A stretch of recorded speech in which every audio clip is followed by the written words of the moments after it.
I never imagined my perfect family life would shatter in an instant.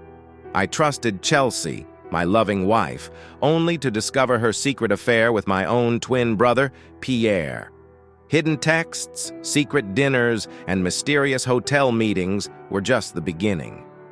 I saw it all unfold through our security cameras, the ultimate betrayal captured on tape. My world collapsed as I watched them kiss in my own living room. Anonymous tips and suspicious behavior confirmed my worst fears. How could she do this to me? To our kids? I had to confront them, but the pain was unbearable. My heart is broken, and the trust is gone. A very rich man was about to ask his long-term girlfriend to marry him. He checked her phone's location app and saw that she was by a lake. He thought this was a sign that it was the perfect romantic place, so he drove to find her. When he got there, he was shocked to see that she was not alone. She was kissing his best friend. Heartbroken, he decided he never wanted to see either of them again. In anger, he threw the fancy engagement ring into the sand and crushed it under his foot. Soon after, he left their lives for good. I grew up in a working-class family. My parents worked hard at different jobs to take care of me and my sister. My sister was older than me, so I looked after my younger brother. Even though my sister didn't always like being watched over, we were very close. We might not have had a lot of money, but we had deep love for each other, which made us special to many. We were a friendly family and went to church together. My sister Anita and I sometimes disagreed, but we always supported each other. Anita went to college, but dropped out after a year to marry Darren Land, who was her dream guy. After that, she focused on loving him and having kids. Darren finished college and got a good job in marketing. He also volunteered as a firefighter. Darren and I got along well, especially since Anita had not used all the money our parents saved for college. They had saved up enough for me, and I went to state college as well. I studied for 4 years and got a degree in occupational therapy. Luckily, I was hired by a company called New Directions, Inc. There, I helped people regain their mobility and learn new skills to manage daily life. I loved my job. Helping others was part of my upbringing, and I felt rewarded for it. I dated my high school girlfriend, Chelsea Higgins, through college, and surprisingly, we stayed together after I got a job. We met at church when we were teenagers and were as close as can be from the start. Chelsea was a simple girl, shy and quiet. Over time, I helped her gain confidence. She changed from a plain girl into a beautiful one, both inside and out. Everyone who met her admired her for her looks and kind heart, but her heart was only for me. Not wanting anyone else to get her attention, I married her, and we started our happy life together. After 8 joyful years, we had 3 beautiful children, 2 girls and 1 boy. 6-year-old Amber and 3-year-old Rhonda looked just like their mother, and our 4-year-old boy, Neil, was my best friend. We stuck together to balance out all the women in the house. We had just moved into a nice house that cost $950,000 in a friendly neighborhood with good schools. We were an American family. This morning, Paul Blaylock decided to visit us. Rachel joked, "I'm not late. There's still 1 minute until 8 o'clock. According to the clock, I'm on time. You're just jealous because it's hard for me to leave Chelsea every morning while you only have your cat." I joked back, "Hey, my cat is more loyal than any guy I know." "No offense," Rachel said. "Tabby misses me when I'm gone." I replied, Okay, I agree, but it's not the same, and you know it." "How's your day looking?" I asked. "It seems like a pretty busy day. Besides our regular clients, we have 4 appointments this morning. But Paul, I'm still trying to figure out how you did it." "Did what?" Paul asked, confused. "How could you be at a movie premiere in California yesterday and be back here in North Carolina this morning? Did someone hire you to pretend to be someone else? What's going on? Paul, tell us," Rachel demanded. "I've never been to California in my life. What are you talking about?" Paul replied. "Is today April Fool's Day or something?" Rachel asked, puzzled. "I'm not playing any tricks. You were on TV last night at the movie premiere. I swear it was you. Let me think. What was the name of the new movie? I think it was called Virgil by Candlelight or something strange like that. When you walked on the red carpet, my mouth dropped open. They called you Pierre Dumont, but it was you. I recognized your voice. You even faked that funny French accent. It was so funny." "Rachel, you must be joking. That wasn't me. I've never been to California or a movie premiere. You think this guy looks like me? Paul asked. No, I'm saying he is you. Exactly the same. Identical in every way. I'm not kidding, she insisted. Well, they say everyone has a double. Maybe this guy is mine. So, you're saying he's an actor? It could be worse. He could be someone shady. At least my double seems classy. I laughed. We'd better get to work. We need to check out this guy and see if you're just messing with me. I added that I had a busy morning. While I was having lunch, I decided to look up the movie and this guy to see what Rachel was talking about. I couldn't believe it. The resemblance was amazing. He dressed very differently than I did, but it felt like looking in a mirror. He had a little mustache that I didn't have, but other than that, he looked just like me. I checked his stats. Same height, same build, same age, and the same eye and hair color. The main difference was that he was from Europe, and I was from America. Later that evening at home, I showed Chelsea what I found online. She was really amazed by how much they looked alike. Paul, you need to reach out to this guy and see if you're connected in some way, she said. I've never seen two people from different countries look so similar before. I shrugged. It's just a coincidence. Everyone probably has a look-alike somewhere. Now I know who mine is. There might be a twin of yours somewhere too, waiting to meet you. But you know what? She asked. What? I replied. Even if there's another Chelsea who looks just like me, she could never have your amazing, kind personality. You are one of a kind. I gave her a sweet kiss. She smiled and said, let's go to the bedroom and discover how special we are. So we did. I stopped thinking about that guy who looked like me. It was just a funny moment for us, a little laugh for a day or two. Imagine my surprise when, 3 weeks later, I came home to find Chelsea looking very excited. Honey, you won't believe this. He wants to meet you, she said. Who wants to meet me? I asked, confused. Pierre de Mole, she explained. He thinks you look just like him, and he wants to meet. I didn't understand. How does he even know I exist, let alone want to meet me? Hi, it's me, Chelsea laughed. I sent him your photo. You know, the one from my cousin's wedding when you wore that nice suit. His secretary said he really wants to see you. He's coming here on Saturday to meet you at the Excelsior Hotel. Isn't that exciting? Exciting? It was funny for a day or two, but I forgot about it long ago, I replied. Why did you send my picture without asking me first? I added, upset. Because you would have said no. Besides, how often do you get to meet a real actor? Even if it leads nowhere, it's a cool chance. He's a big star over there in Europe. What if he turns out to be a lost brother I didn't even know I had? That would be special. No, it wouldn't, I said. And I wish you hadn't done this. But why, Paul? What's wrong? She asked. You mean apart from the fact that my parents separated me from my brother at birth? What do you think they would feel if they found out I was looking for family outside of them? I said, feeling angry. Oh, I didn't think about that. But your parents are great people. They'll understand. You know they're very easygoing, she said. That's true, but I don't want to put them in a position where they need to forgive me. I need to talk to them first, and then I'll let you know if I want to meet this guy. But you have to go! Everything is already set up! You can't back out now! She pleaded with me. I didn't set anything up. You did. If my parents don't want me to see this guy, then I won't go. Do you get it? If it's so important to you, you can go. I will not disrespect my parents. No matter how much you want me to be with him, I said. But if you don't go, you'll make me look bad. How can you do this to me? I haven't done anything wrong. I just came home from work and found out you've been hiding things from me. If you feel bad, it's your own fault. Chelsea, I didn't do anything to make you feel embarrassed. Nothing at all. She looked sad. She knows how much I care for my parents and how much I respect them. Go and talk to them, Paul. I get all that. Just show them his picture and explain how odd it is you look so much alike. Maybe they will be as curious as I am, and they'll support you. The next evening, I went to my parents' house and told them about this strange situation. They were just as confused as I was. But then they surprised me with something they had never told me.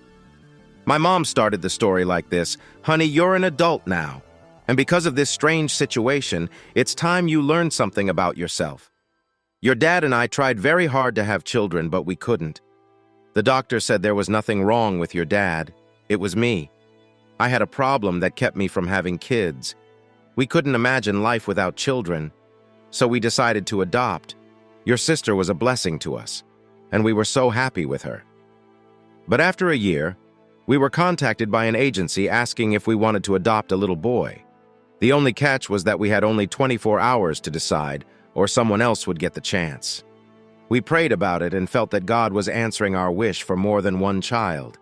When we signed the papers and picked you up, everything was settled.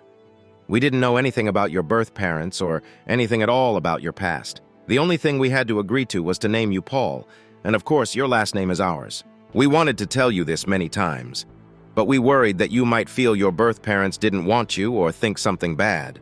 We tried to show you how much we love you and Anita.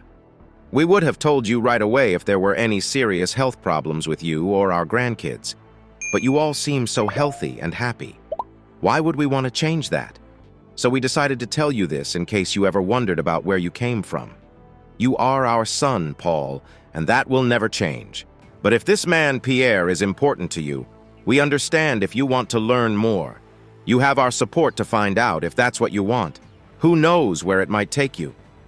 If I had taken even a small breath, all the buttons on my shirt would have popped off. I was so proud of two people, this special couple. I felt emotional and hugged them tightly, thanking them for giving me a loving home, something no one else could have done as well. Chelsea felt a weight lift off her, and I agreed, even if I wasn't sure, to meet Pierre Dumont to see if we might have more in common. When we got to the Excelsior Hotel, we called to the room that Chelsea had. A short man came down from the elevator to meet us in the lobby. He guided us through a metal detector, saying it was just a safety check for his client. When he saw me, he seemed surprised. He said that if he didn't know Pierre was upstairs, he might have thought I was him. When we entered the fancy suite at the hotel, the guard said, "Boss, you won't believe this." We walked in. When Pierre and I first saw each other, we were both speechless. We looked almost exactly alike. We were the same height and weight within just a couple of kilos. It was amazing. Pierre asked me to take off my left shoe and sock. I immediately understood why we both had webbed toes between two toes on the same foot. We pressed our hands together. Each detail of our toes was the same. We even frowned the same way, and when we smiled, we both had the same dimple. Chelsea was astonished. "Oh my God, this is real! But how? How can it be?" Finally, I managed to say, "Good evening, Mr. Dumont. My name is Paul Blaylock. I just found out from my parents that I was adopted. What about you?" "Same here," he replied. "Right now, lawyers are checking into our past. I think we both feel a strange connection, but I need to ask something. Would you mind giving a DNA sample so we can find out for sure if what we think is true?" I smiled, saying, "Of course. I was just about to suggest that.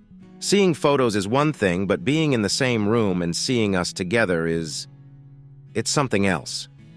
"I know, it sounds crazy, doesn't it?" Pierre said. "Oh, by the way, this is Helena Moreno, my assistant. I can't live without her." When I turned to say hello to Helena, I was taken aback. She looked like one of those beautiful models from a magazine. Even though I tried to stay calm, she seemed to notice my attraction to her. She seemed about 5 years younger than me, with a figure that turned heads. I gathered myself and said, "Nice to meet you, Miss Moreno." She smiled politely and nodded as I shook her hand. "And this is my lovely wife, Chelsea." Pierre then said to Chelsea, "It's a pleasure to meet you," kissing her hand with a thick French accent. "My colleague was quite the charmer.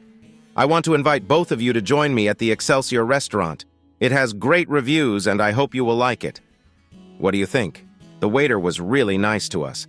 I thought this kind of service was normal for Pierre. We enjoyed polite talk and wondered if we might be family. Pierre and I agreed to wait for the DNA test results before guessing any more. Helena listened quietly to us. Pierre and I asked each other many questions about how we act and what we like. We had more questions than answers that night. Chelsea was excited about the idea that we might be siblings. She asked Pierre many questions about how he became famous. Pierre seemed happy that she was interested. He hoped she would soon be his sister-in-law and really liked her. 3 days later, we found out our DNA matched. This happens in only 35% of identical twins. Chelsea was so happy when I came home from work that night. "It's official. Sweetie, you and Pierre are identical in every way. You must have had the same parents. There's no doubt about it. You never had a brother before, and now you do. And he's rich. He's a big star in Europe and is trying to become famous in Hollywood now. Can you believe it? Our kids will have a rich uncle. I told Chelsea, I don't care how rich he is. What matters is that we were separated when we were born and just found each other now. I want to know why we were apart, not how much money Pierre has. Honey, he called today. He wants you with him when he tells everyone that he found out he has an identical twin brother. He said he has never been this excited before. Helena has booked first-class tickets for us to go to California on Saturday. Pierre will have a press conference over the weekend. A limo will take us from the airport. Isn't that exciting, Chelsea? I just found out I have a brother. I'm not interested in the fame that comes with being an actor. I don't want to be in the spotlight. That's his life, not mine. I'd rather spend time with him to get to know each other better and build a good relationship for the future. We still have many questions to answer. For example, who were our parents? Why were we separated at birth? Why were we put up for adoption instead of going to family? Why are our records closed? Why didn't our parents want us to be together? How did he end up in France and I ended up here in the States? Where are our birth parents now? Are they still alive? I know all these questions are important too, and you're right. It would be nice to have answers to them. Pierre told us he's coming to visit on Saturday afternoon. He will be staying at a fancy hotel. We'll have a nice dinner, check out some clubs, and hold a press conference on Sunday. I can't believe we are related to a famous actor. He's well known in Europe, Chelsea. Not so much here in America, but I think he wants that to change. I just hope he doesn't use our connection as a way to get more attention for his career. Why does it matter if he does? Isn't it a good thing? Do you want people chasing us down at home to get to him? If everyone knows about us, they might want to interview us about our lives. Honestly, I didn't think about that. Why are you being so negative? Can't we just be happy that something amazing is happening for us? I just want to keep my family safe, especially my kids. I've read stories about celebrities being bothered and their families losing their privacy. I hope that doesn't happen to us, and maybe it won't. I'm just trying to be careful. You always think you know what's best. But can't I be a little excited? Is that so wrong? Of course it's not. I don't want to ruin your happiness. I just want to stay calm until we have a good relationship with Pierre. For all I know, there could be a lot of attention now and then. We might not see him again for a while. I hope you're wrong, she thought. I looked online. They say his fortune is about 400 million euros. I don't know how that stacks up against dollars, but it's a lot, she said happily. Sometimes the euro is higher than the dollar, and sometimes they're the same. But you're right. He is very wealthy. But that doesn't matter to me. He's my brother, and that's what I care about. I've already made plans. The girls will stay with my parents this weekend, and your parents will take care of Nihal. That way, it won't be too much for them. Good thinking. We'll need to bring back souvenirs for everyone, I said. I had never seen Chelsea this excited since I met her. It was a whole new level of thrill. The limo dropped us off at the fancy hotel where Pierre was staying. It was an emotional moment as we shared a long hug, just like twin brothers. He cried as we realized how we both had just learned about each other. It changed everything for us. I want you to know, Paul, that my team has hit dead ends with both of our adoptions. The papers are sealed, and they must be hidden somewhere. He smiled. That means we need to look harder. I've heard from friends about a man who knows a lot about these things. He's not cheap, but that doesn't matter to me. I've heard that if anyone can help us find answers, it's this guy. Are you still okay with him looking into our past? He'll start with my part, but he'll look into your side too. I just want you to be ready. I've already told you what my parents know, which isn't much. They don't mind me seeking the truth. No matter what we find, my love for them won't change. They both know that. It's the same for me. My parents don't have the answers either. It is a mystery, Pierre agreed. Your room is right next door. Your things are already there waiting for you. Why don't you two get ready for a night out? It's on me. Everyone will be shocked to see us together. He smiled. I'm well known at the clubs. Helena met us at the club. She looked amazing. She reminded me of a younger version of actress Catherine Zeta-Jones. I was curious how she fit all that beauty into such a tight red dress. The smiling woman with dark hair reached her hand out to me, while Pierre took Chelsea to our table. He made her laugh a lot that night, making her feel welcome in our group. Chelsea danced with him half the time and half the time with me. She seemed really taken with him. like she had known him for ages. I thought maybe it was just his charm. I danced twice with Helena, not wanting to hurt her feelings. I was attracted to her like any man might be, but I made it clear I was happily married. Helena mostly talked to Pierre and acted like she was interested in me when my brother and my wife were dancing. But she seemed a bit snobby, almost looking down at me, and I didn't understand why. Maybe her beauty gave her a sense of being better than everyone else. I could see that Chelsea loved this new, exciting lifestyle. I didn't want to ruin her fun, so I let her enjoy the night. I wasn't as excited about this glamorous scene as she was. I had never seen her act like this before. When we stood outside our room before saying goodbye, I shook Helena's hand and thanked her for a great evening. Pierre kissed Chelsea on both cheeks and her lips before he left. As we walked into our room, Chelsea spoke before I could. "Don't say anything. I know what you're thinking. It's a French thing. They kiss everyone for any reason," she said. I joked back that it was strange he didn't kiss her or me. She didn't respond. With Pierre, Helena, and his bodyguard Gerald, we took a limo to the press conference. He made a big deal out of finding me, and suddenly we were sharing the story of how we were brothers who had been apart for so long. Now, we were here together. I stood next to him on one side, and Chelsea was on the other. Helena was right next to me. Gerald was everywhere, and I felt nervous from the start. Many cameras flashed, taking quick pictures of us. It felt like I was under a microscope, and reporters began throwing personal questions at me. My brother hadn't warned me to get ready for this. When I didn't answer several questions, Pierre gently pushed me closer to the microphone so everyone could hear me. I quickly saw that he was trying to use me to help his career. I took a breath, stepped up to the microphone and said, "I'm sorry, but I can't make any statements right now." "I'm sure Mr. Dumont will tell you more," I added, stepping back quickly and almost bumping into Helena. It seemed like they wanted to keep me in the spotlight. Maybe they thought I would enjoy the attention, but they were wrong. Chelsea looked frustrated with my silence. Pierre grabbed my hand and lifted both of our hands up, showing we were together in front of the reporters. He then asked Chelsea to talk about how she brought us together. It was clear she was good at this and spoke happily while the cameras clicked away. As Pierre and Chelsea entertained the crowd, Helena leaned in and whispered to me, asking what was wrong. I replied, "I'm Paul Blaylock, not Pierre Dumont. We may look alike, but we are very different. I don't like this circus." Helena seemed shocked. "What? You don't want your chance to be famous?" she asked, confused. I explained, "This is his game, not mine," and I could see her trying to understand if I was serious. "Everyone I know wants that kind of attention. What makes you different?" she asked. I answered, "I grew up in a loving family that helped me be confident in who I am. I don't need the flashy lifestyle that many people want. I prefer things to be simple." Gerald finally pulled us away from the noise when Pierre's moment was over. "What's wrong, Paul?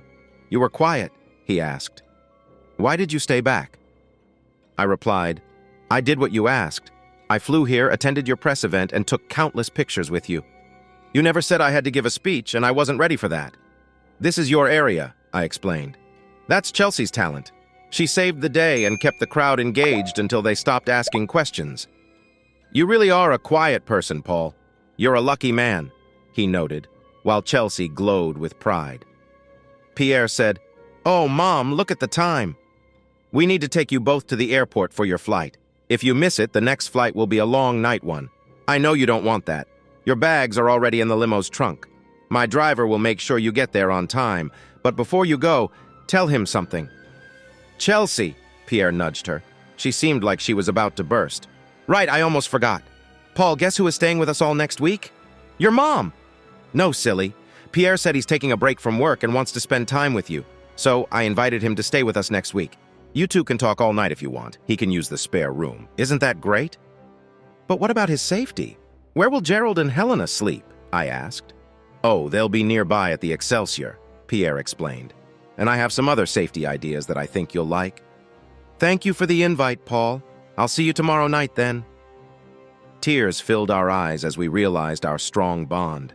We were both shocked. Chelsea talked a lot on the way home. I hardly spoke. I wasn't used to such excitement in my own house. I let her go on and on.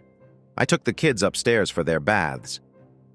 Chelsea was often on the phone with her friends, happily telling them about our weekend. As the night came to an end and we got ready for bed, she hugged me and said she was ready. "Sorry, sweetheart, the time change hit me. Tomorrow will be a busy day," I replied. "Another time?" she asked. "You've never said no before. What's up, Paul? You've never invited a man we just met to stay with us for a week without asking me?" I was getting angry. "Is that what is bothering you? He is your twin brother. I thought you'd jump at the chance to see him. He's amazing. Just wait until you get to know him." "You mean like how you know him? From the way you acted all weekend? I thought you'd replace me in a second." "Paul, you are jealous of your own brother? That's the craziest thing I've ever heard. Stop saying that, okay?" "Really? What will you two do alone for a whole week while I'm at work? Next week you'll spend more time with him than I will. Maybe by the end of the week you can tell me things about my brother that I don't know.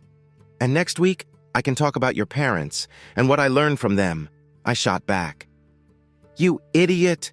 I was going to show you some love tonight, but not anymore," she huffed. "I understand. You're saving everything for my brother, right?" I said with a sharp tone. "Not tonight, dear. I have a headache," I added sarcastically. After that, we didn't say a word to each other for the rest of the night. Monday morning came early. I didn't feel like saying sorry, and I was sure she felt the same way. So I quietly got dressed and left for work. I knew she would be keeping track of when he arrived and would make sure Pierre was comfortable. I just wanted to focus on work and get my mind off this wild situation. Rachel showed up at work 30 minutes early. "How did you get here before me? Did Pierre teach you to be so professional?" she joked. "Not really.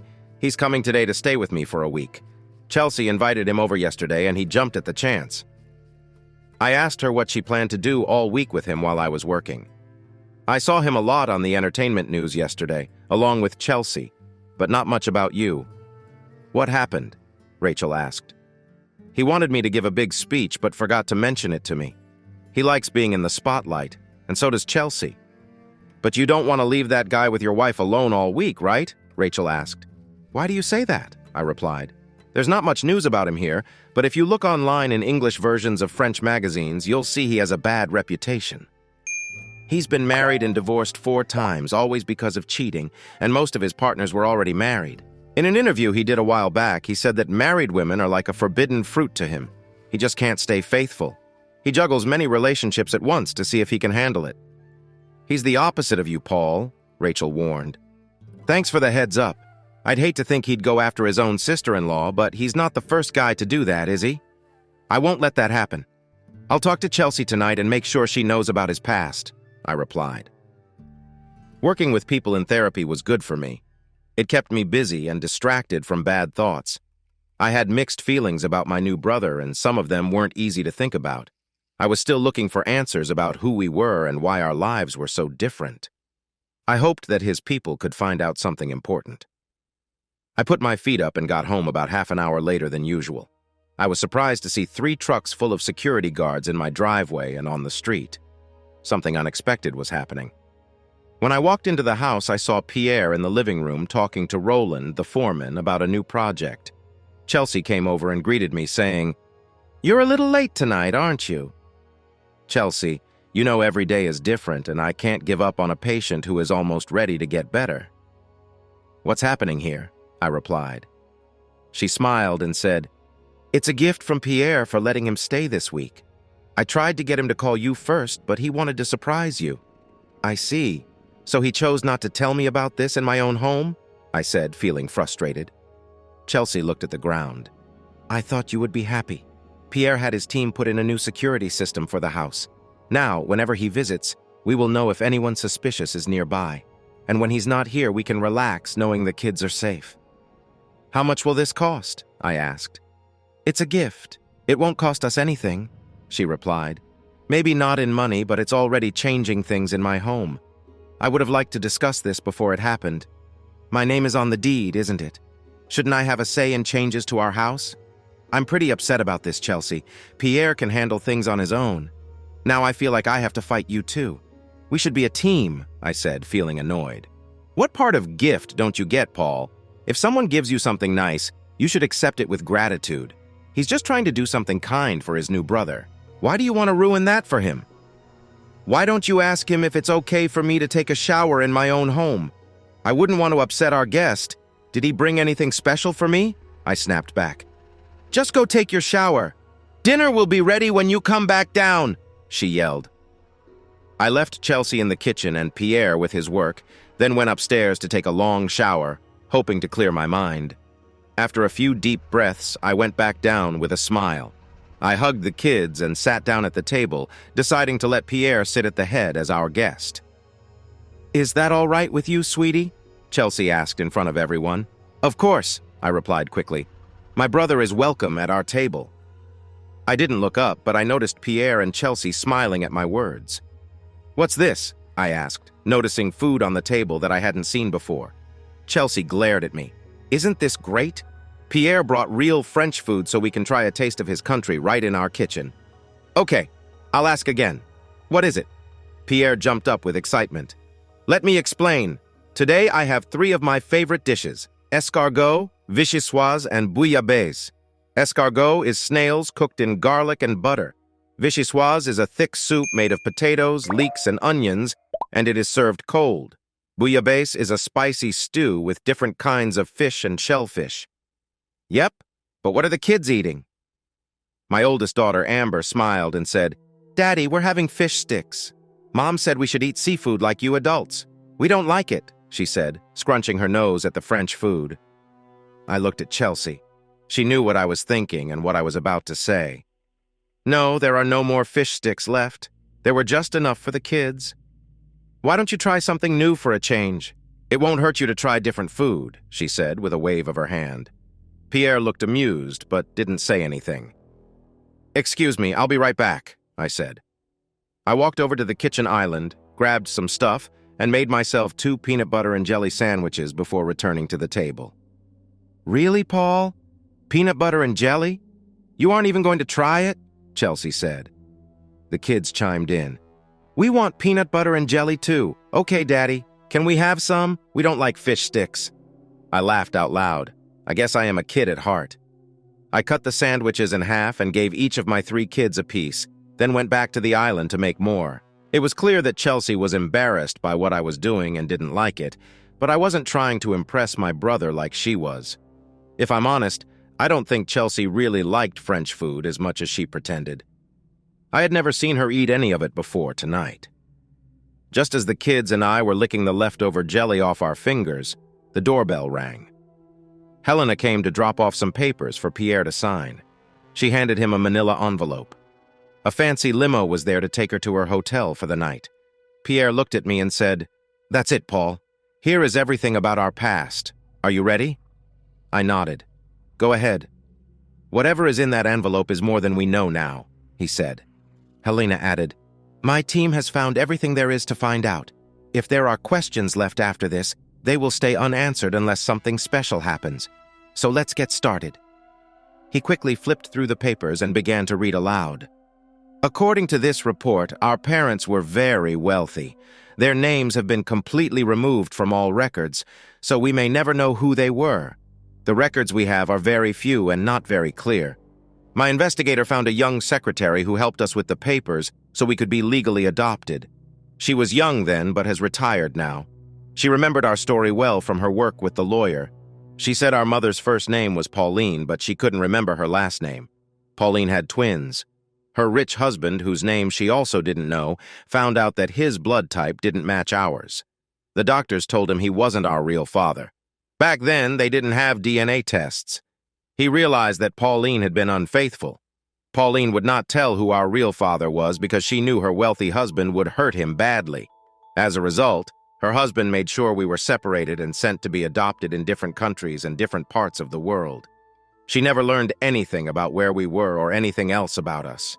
The only thing he allowed her to do was choose our names. You, Paul, were born at 7:45 p.m., and I, Pierre, was born just 3 minutes later at 7:48. You're my big brother. Hearing this made Pierre very emotional. He cried on my shoulder, feeling hopeless. We were the result of betrayal.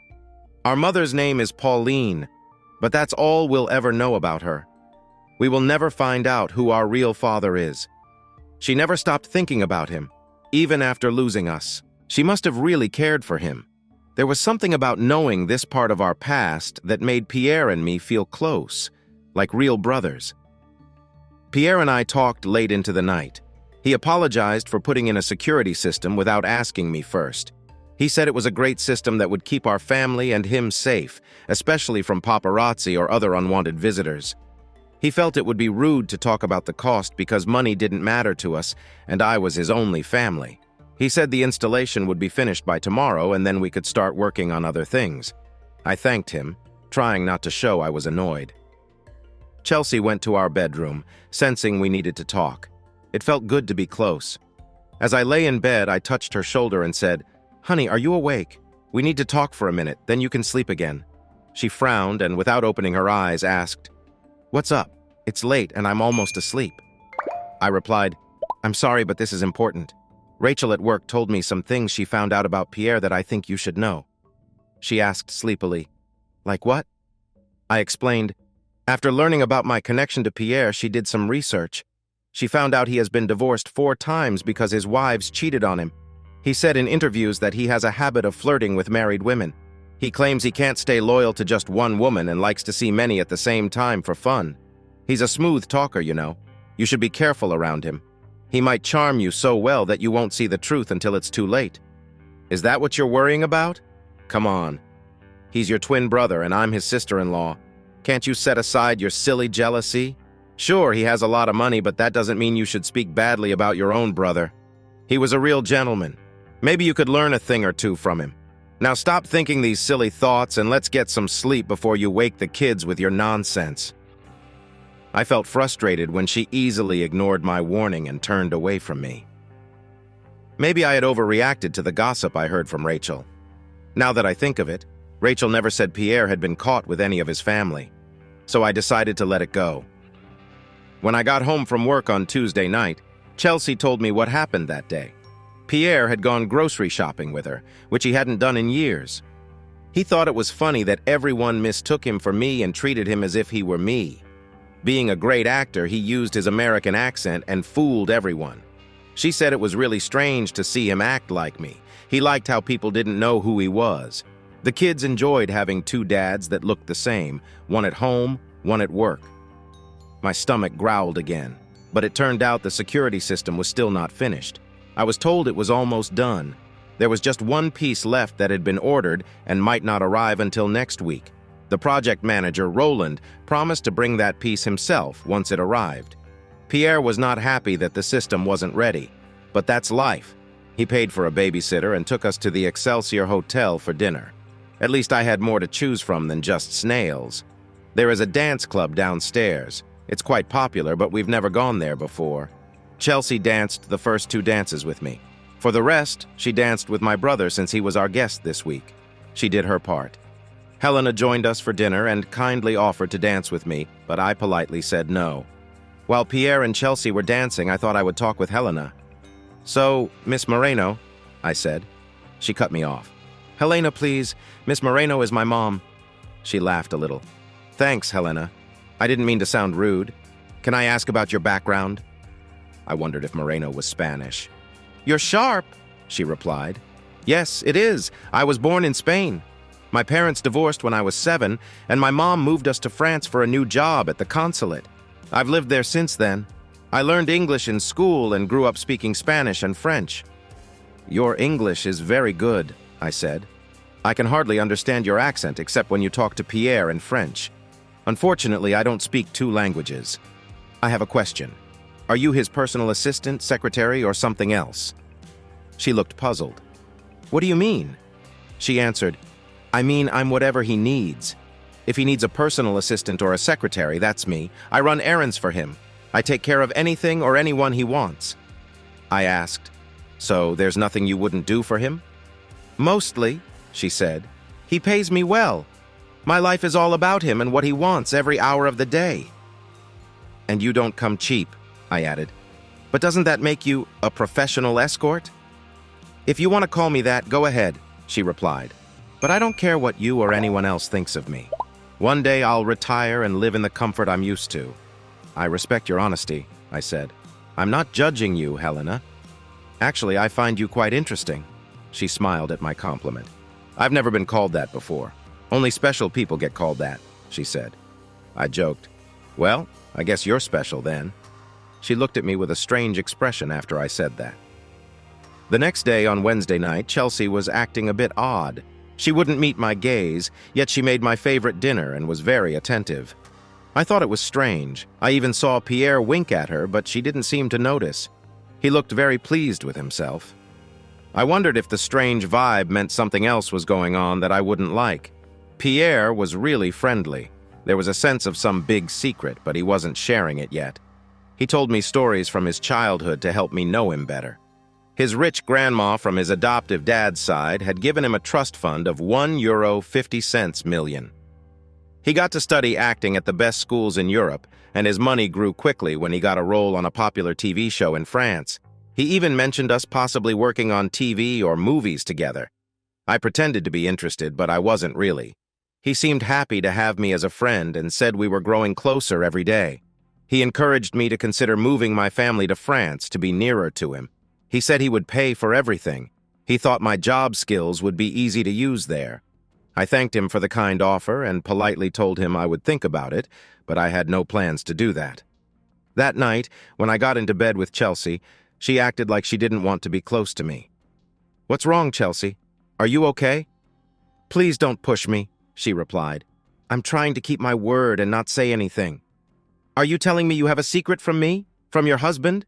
"Let me guess. You are keeping a secret about Pierre, right? I promised I wouldn't say anything, but yes. I'm helping Pierre plan a great surprise for you. It's happening tomorrow. Please don't ask me any more questions. I'm so excited. You're going to love it." "You'll see," she said with a big smile. That's why she seemed so mixed up tonight. Why did Pierre go through all this trouble?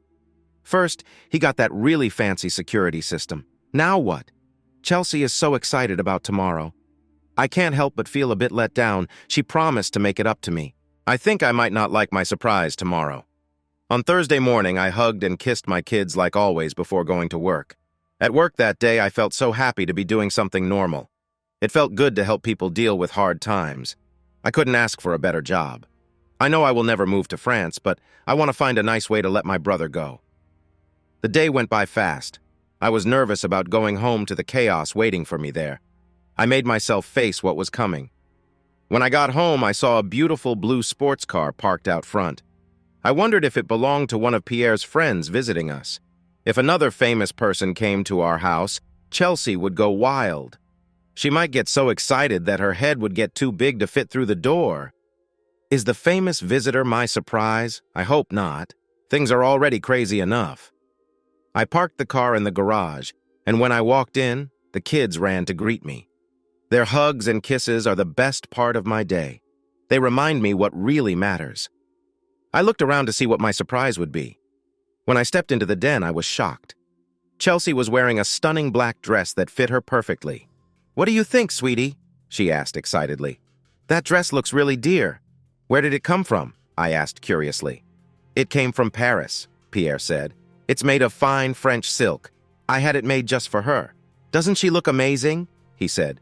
"You have a beautiful wife, my friend," he added. "She has been so good to me." "This is just a small thank you," Pierre said, looking sharp in a tuxedo that cost a lot of money. "I understand what's happening now. And whose car is that outside?" "Do we have another guest?" I asked. "Oh no, darling. It's just us three here," she said. "The babysitter will be here soon.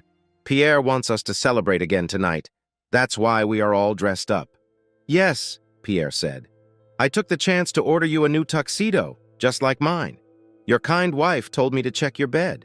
Yes, it's waiting there for you. Why not put it on and then we can go have some fun?" Chelsea suggested. I gave a weak smile. "What are we celebrating?" I asked. "Great news," she said happily. "Pierre will tell you once you get dressed." 10 minutes later, I walked down the stairs in one of my old suits. "What's going on? Why aren't you in your new tuxedo, dear?" she asked. "The pants were a bit tight," I lied. "I couldn't get them on, but this suit will be fine." "Idiots! I'll tear them apart," Pierre yelled angrily. "I can't stand foolishness," he grumbled. "The tuxedo is fine, Pierre.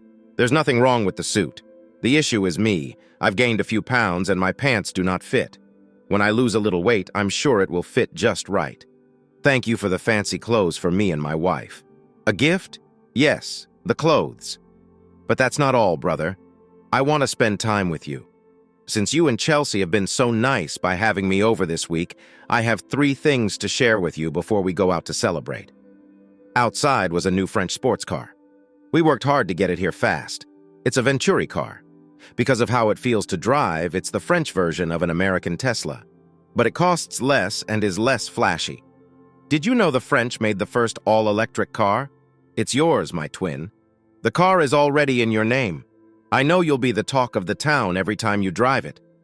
Pierre smiled at me. So that's the secret Chelsea had with him. I wondered how much a special car like that might cost, but I hesitated to ask. We must be talking hundreds of thousands of dollars. I don't know what to say, Pierre, but I think it's too much. I can't accept such an expensive gift, I said. That's okay. It's already yours, Paul. It's the least I can do for someone I care for deeply in such a short time. You're what I always wanted. Now that you're in my life, I want us to be close forever. But there's something else I want to show you. Pierre handed me a manila envelope. What's this? I asked. Open it and see, Chelsea encouraged me. I took out some papers and I saw my signature on each one. I remembered those papers well. I had signed them about 6 weeks ago when I bought the house. Since then, I had only made 1 payment on the house. On top of the paper was a stamp and a signature showing that it was paid in full. I might not have known how much the car was worth, but I did know the amount of my $950,000 home loan. It was a 30-year mortgage. Suddenly, I felt a little dizzy when I realized what I was seeing. But how? What is going on? I stumbled over my words until Pierre spoke up. I wanted to do something special for my twin brother. I wanted to show you how much you mean to me. I could buy you 50 houses like this and still feel like I owe you more. Paul, the love and support you've given me are priceless. Don't even try to refuse these gifts from me to you both. They fill me with joy. This is just the start of a new chapter for both of us, and I can't wait to see our bond grow even stronger. Isn't he amazing? Isn't this wonderful, Paul? I cried with happiness when he first told me. I was completely shocked, Chelsea said excitedly. I promised Pierre I wouldn't say anything to you until he was ready. Now I'm shaking again thinking about his kind heart.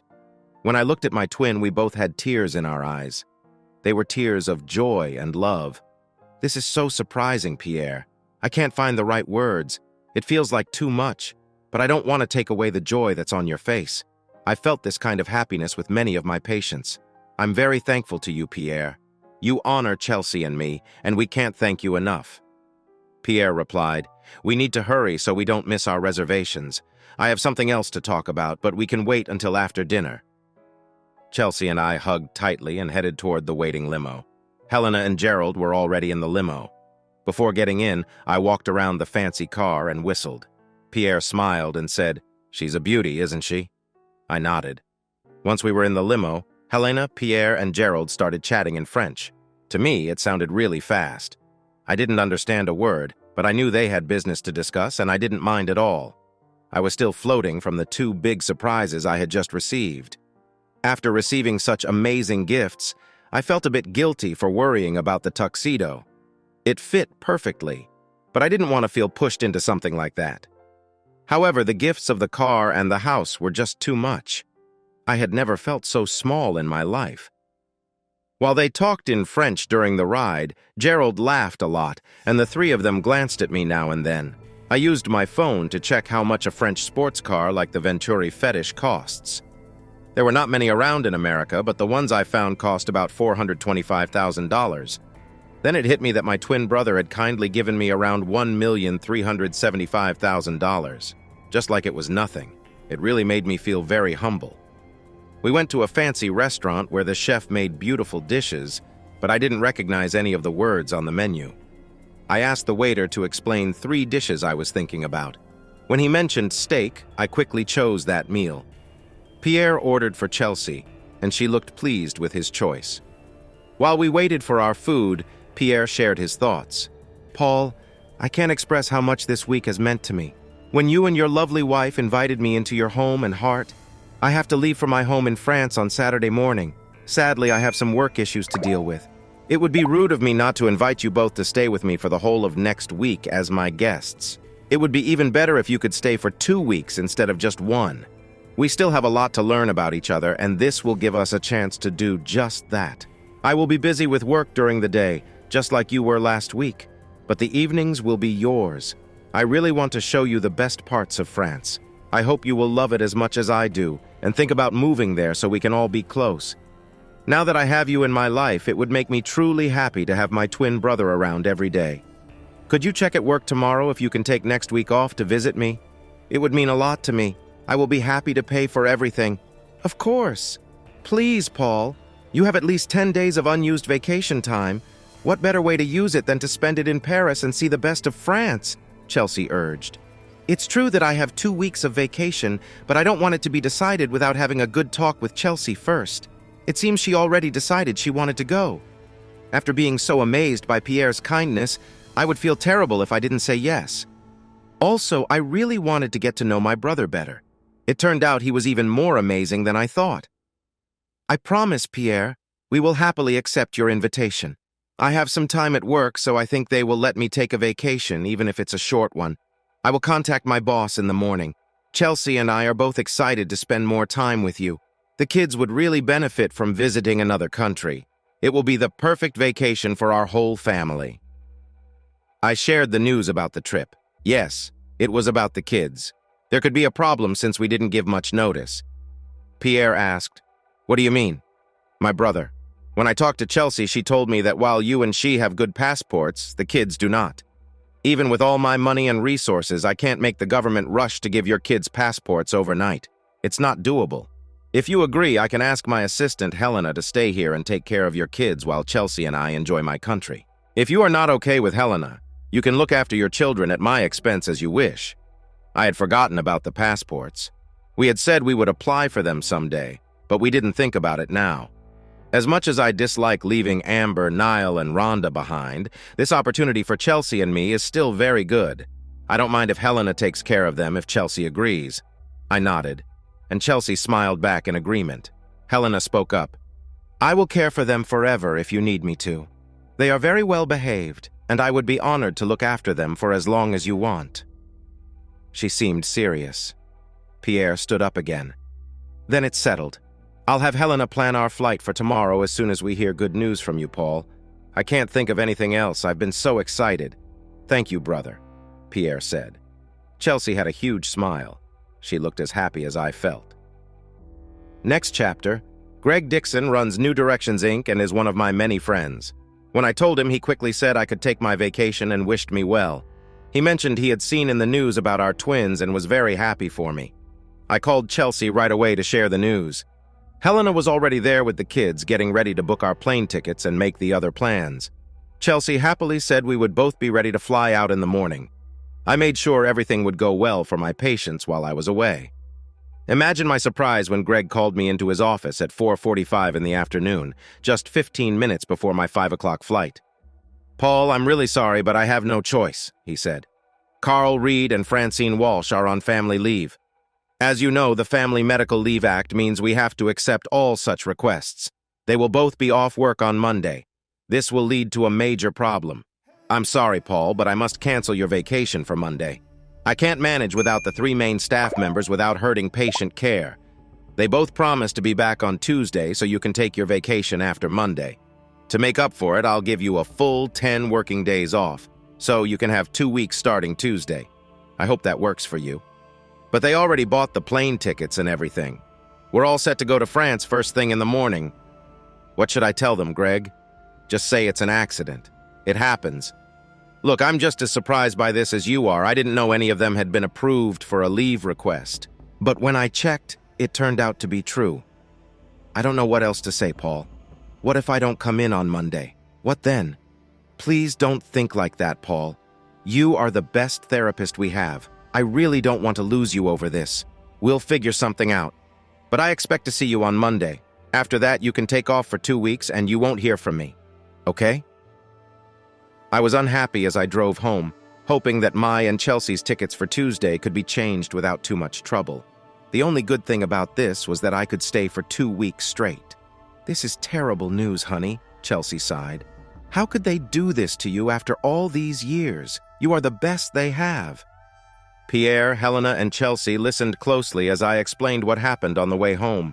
I wondered if I could change the airfare for Chelsea and me to Tuesday instead of tomorrow. I would have a whole 2 weeks after Monday. But you and Gerald could fly out tomorrow to handle your things. We can just meet you on Tuesday. Would that work? Chelsea looked down at the floor like I had taken her puppy away. This was the most exciting thing that had happened to her in years, and now I was making things harder. "But honey, I've already packed for tomorrow," she said. "Would it be too much if I flew to France with Pierre tomorrow to start our vacation early? Helena will be with you all weekend to help out with the kids, so you won't be alone. And on Tuesday morning you can fly out and join your brother and me on this great adventure." Pierre nodded at her idea but stayed quiet. I didn't want to let her down if I chose to do something else, and Pierre would support whatever I decided. Helena looked at me with a knowing smile while Chelsea shared her idea. I thought for a moment and said, "Sure, why not? Plus, it would give me a couple of days to try out my new car." "I can't wait to see how it handles," I said with a grin. Chelsea replied, "Of course, honey, you'll do just fine. Isn't it exciting since your things are already packed with mine? How about I pick up all our stuff tomorrow when we leave? Then you can take off Tuesday morning free as a bird. We'll meet you at the airport." "Right, Pierre?"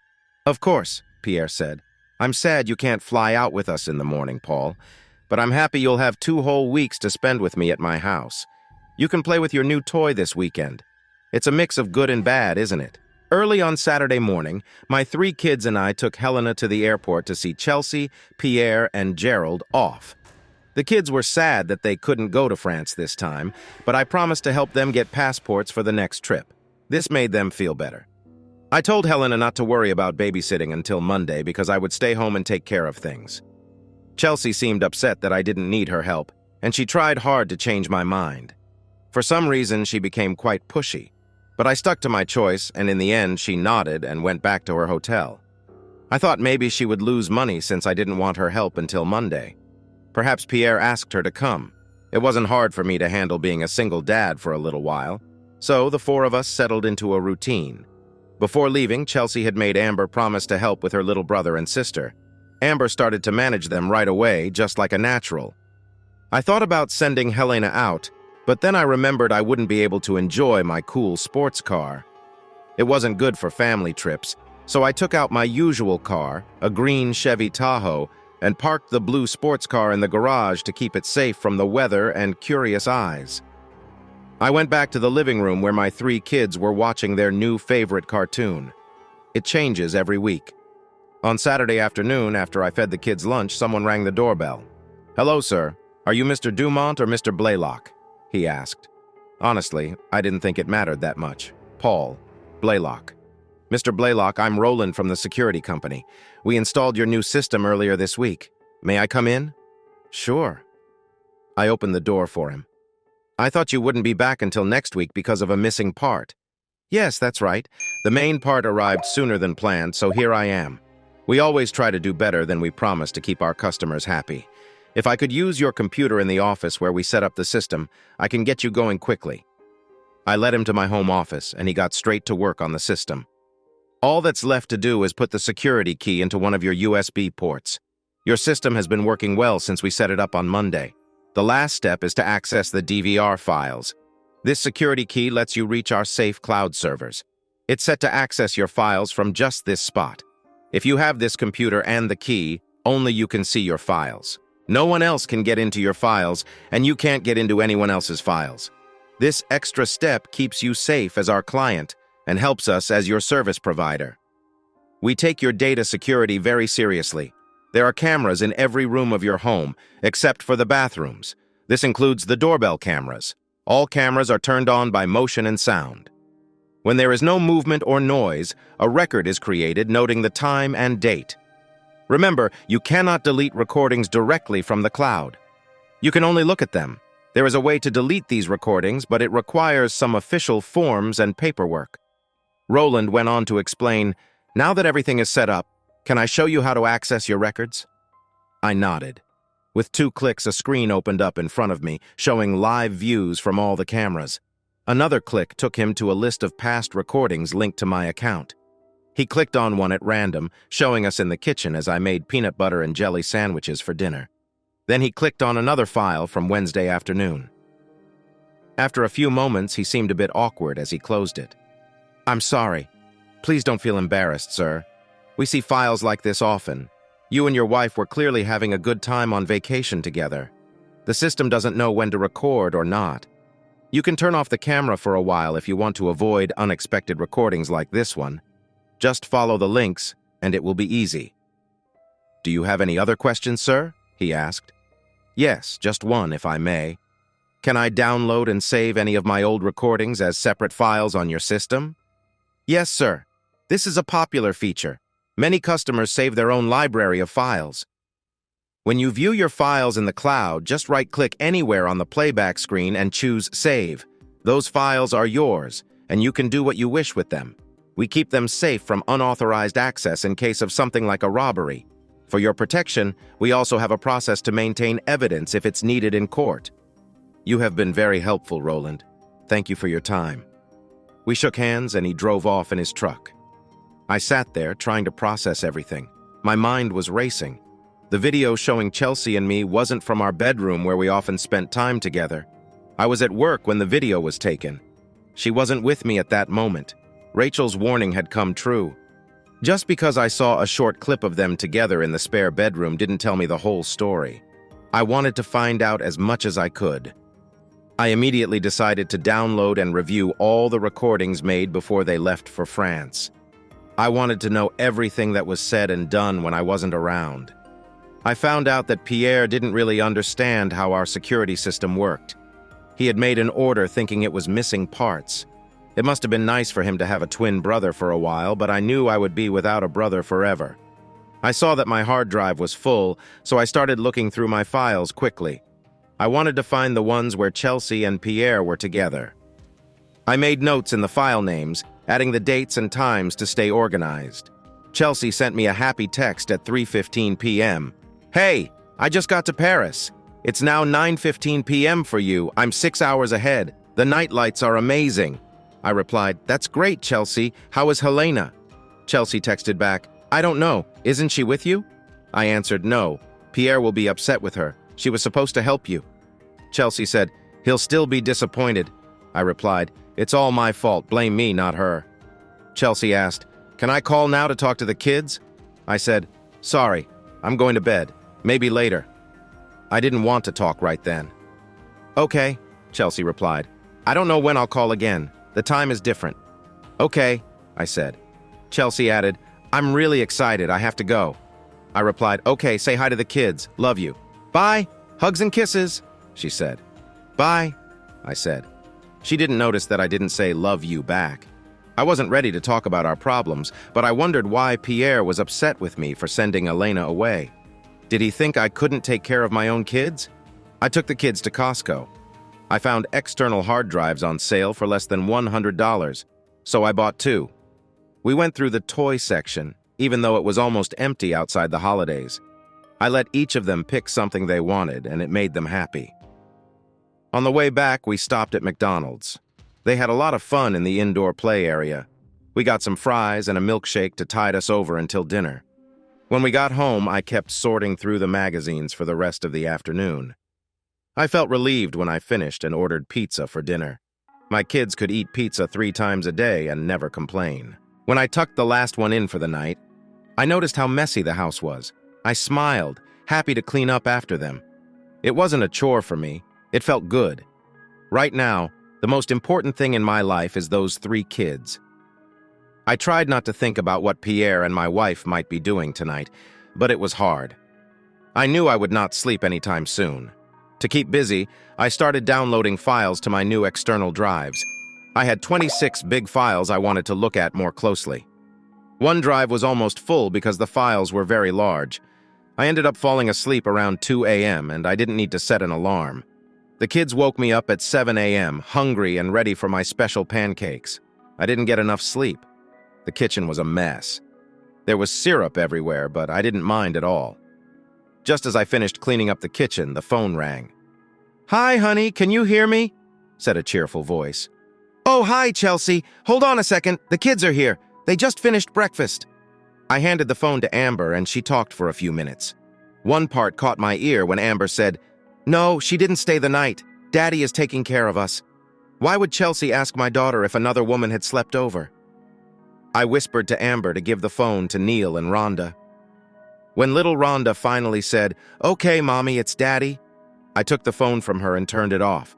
I thought Chelsea would think Rhonda had accidentally hung up and wouldn't realize I was ignoring her. After waiting 15 minutes, I turned the phone back on. It rang almost right away, but it wasn't Chelsea. "Hey, Paul. How are things going with your new twin?" It was my sister. I couldn't help it. I started crying while talking to her. We might not be related by blood, but I felt a stronger bond with her than I ever did with Pierre. "Anita, thank God you called. I'm losing my mind trying to figure this out." Figure out what? What's going on? Did Chelsea's plane land safely in France yesterday? Yes, it did, but that's not the problem. Chelsea is cheating on me with Pierre, and it hurts so much. Cheating? Chelsea, are you sure? 100%. I have to watch some videos to understand what's really happening. But right now, my priority is the kids. Chelsea is in France, and I'm here with them. Anita said, "I'm really sorry to hear that. About the cheating. Don't say any more, Paul." I get it.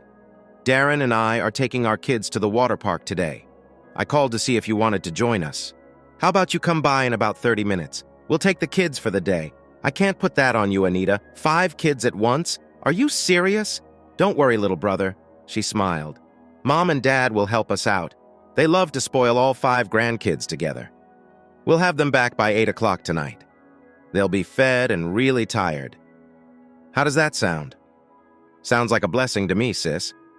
The kids can have a great time tonight, and I can go through these notes and try to put everything together for the talk I need to have. Pierre is very rich, so I have to be really careful when I face him. I need to confront him with solid facts. Anita and I hugged like never before as she walked out with my 3 kids. My first job was to turn off the camera in the office, where I would be spending a lot of time. Since I didn't have to worry about anyone overhearing what I was saying, I turned the sound up loud enough to hear everything. I skipped parts that didn't matter. I wanted to see how she had led me on and hear everything they said about me after he won her over. What I found out shocked me. I had no idea my wife was just after money. She laughed at his voice and blushed at what he said. He began giving her gifts of jewelry and clothes, none of which she ever showed me.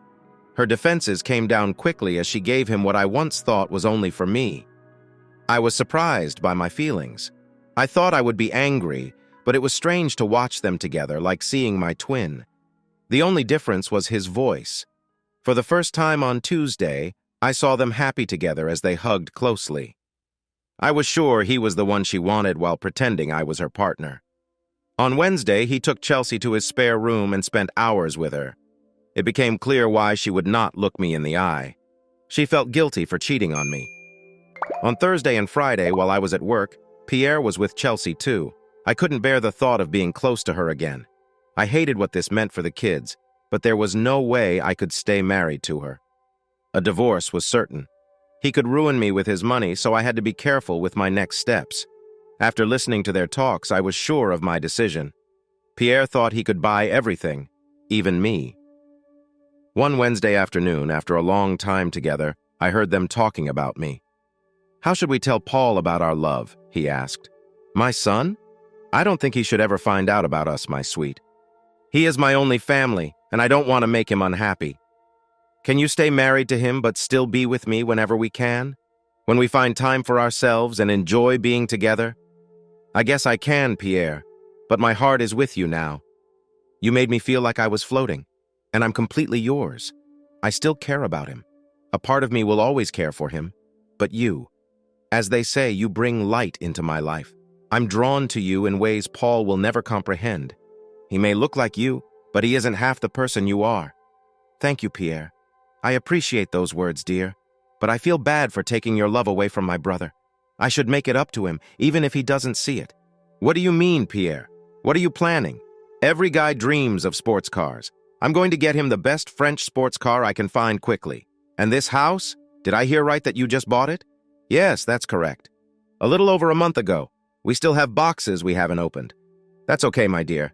This will be a good way to make up for my presence in his life. I'll pay off your mortgage fully and give him that amount, and the sports car tomorrow. It will surprise him and make him think of me more." Wow. You'd really do that for us? For him, my dear, my gifts to you are more personal. He smiled. That explained the car and house situation. He felt bad, but he still planned with Chelsea to keep their affair a secret. I guess that makes Chelsea one of the highest paid people in history. She might be worth $1,375,000 to him, but to me, she's just worthless. I overheard another chat from the doorbell camera.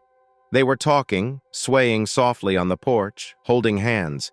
"Sorry, my sweet, but I have to go back to France this weekend. For work? Do you think you could talk Paul into taking you with him to visit me at my home for a week or two? He and I could grow closer, and you and I could reach new heights together. To France with you? That sounds wonderful. I've never been there, but I've always wanted to see Paris. I'm sure we can convince him to go. He has vacation days, we've saved them for a family trip, but he could use them for this. Great idea. What if I arrange for the first 3 days to be just us? He would join us later and spend time with me. I have no idea how you can make that happen, Pierre, but I would be so happy if you could. You are such an interesting man." Yes, I can do that. Just let me handle the details. I think I can make sure he stays late at work and then joins us. So Pierre planned for me to have to work on Monday. He must have arranged for Carl Reed and Francine Walsh to take their time off work, which forced Greg to make me work on Monday and pushed my flight to Tuesday morning. This also gave him more time to spend with Chelsea. I guess he wants all her money. Well, if that's what he wants, he can have her forever. But wait, how could he have planned this?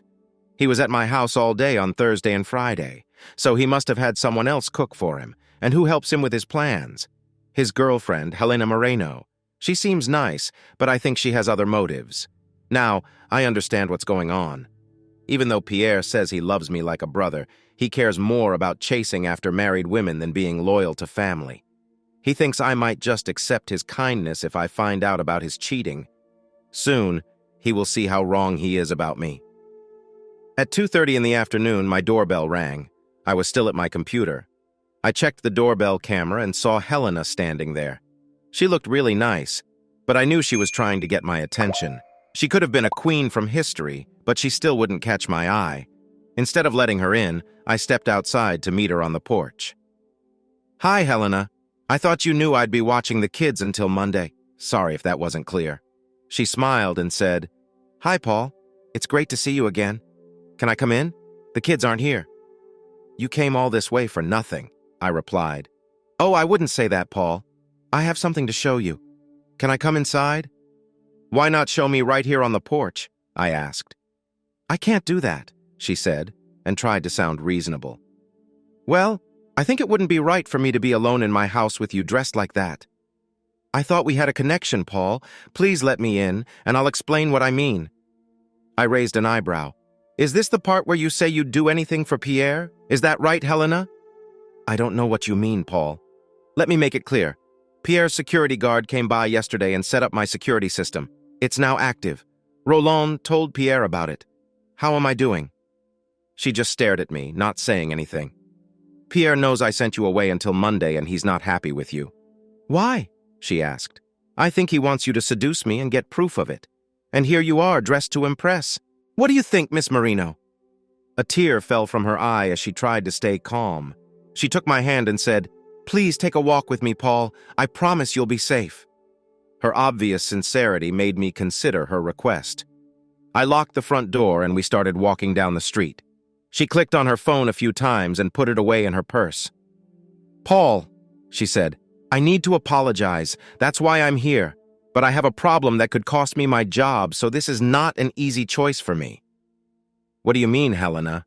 I asked. Just then, an Uber car pulled up beside us. "Good. We can go somewhere private to talk." She suggested that we go to a nearby shopping center. We walked to the main area where there was a big food court. We both ordered something sweet to eat, and as we snacked, she began speaking. "Your instinct is strong, Paul. You surprised me this afternoon. I didn't think you'd be so aware, but I also think there's a lot you don't know. I'm here to help you understand some of that."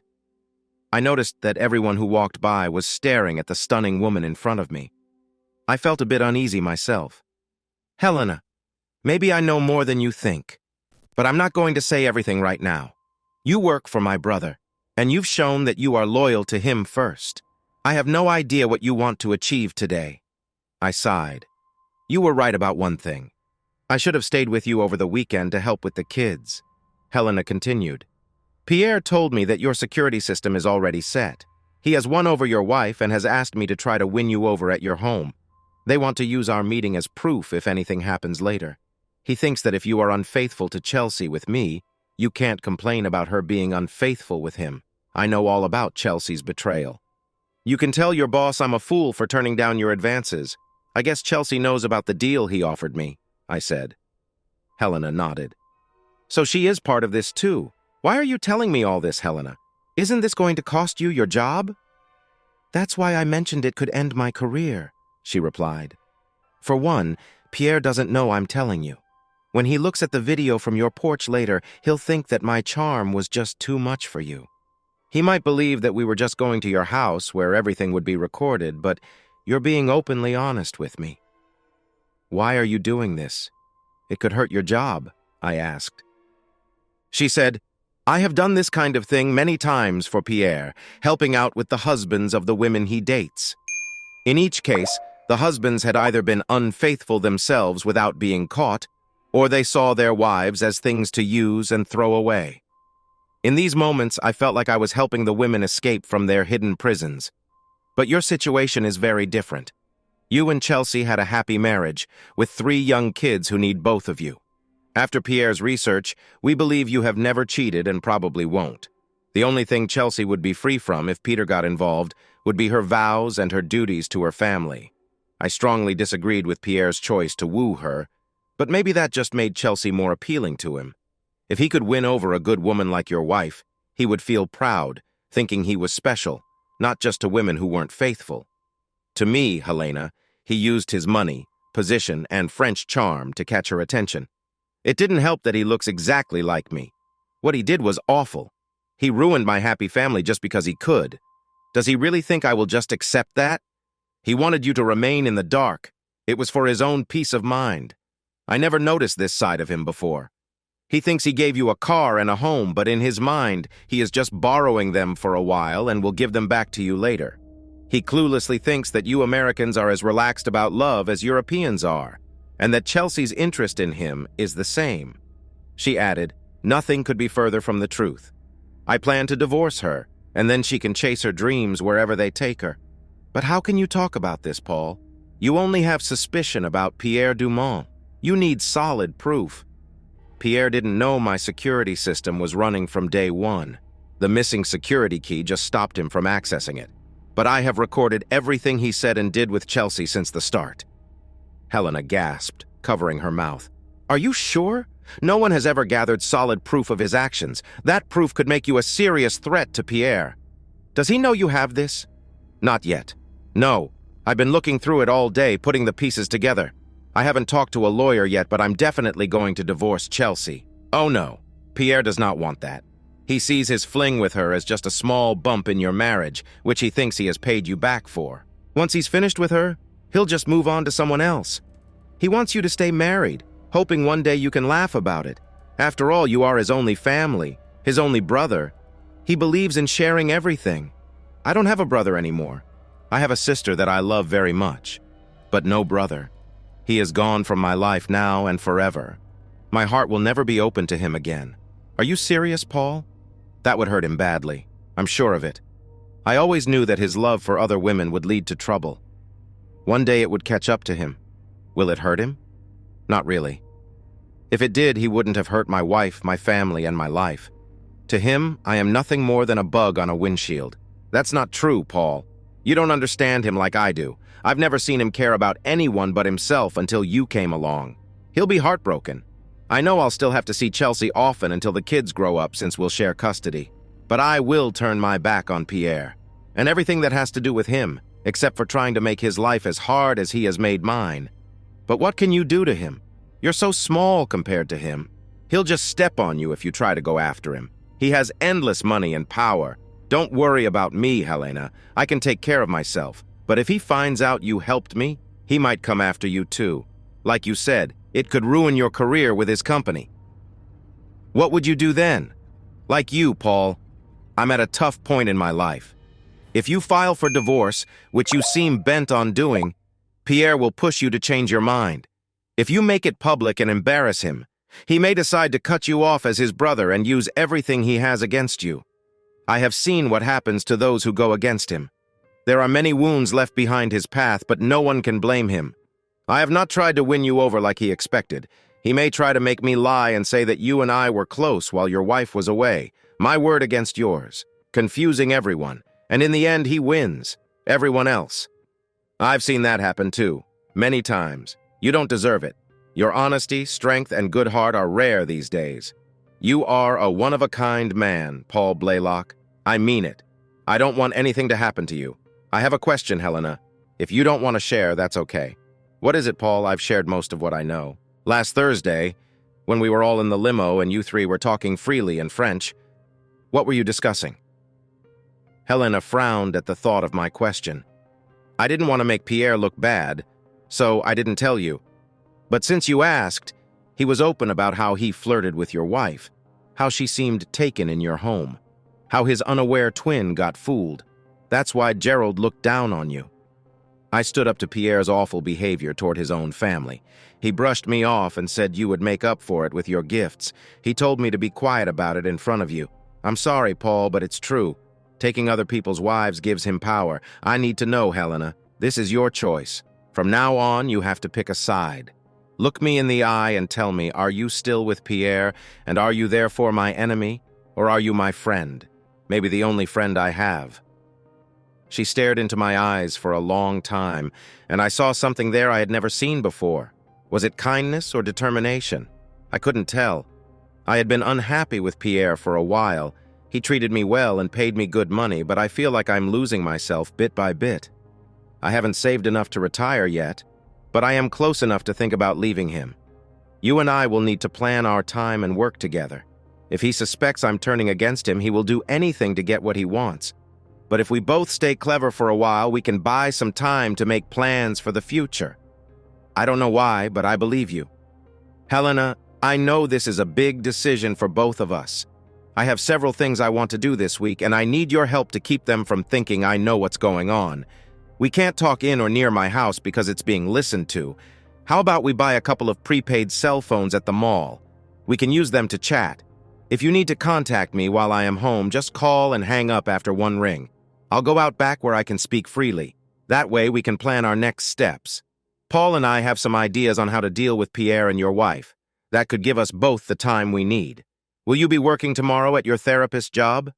Yes. Unfortunately, I'm really sorry, Paul. I am to blame for this. Pierre asked me to find 2 therapists to cover for sudden reasons, and I did what he said.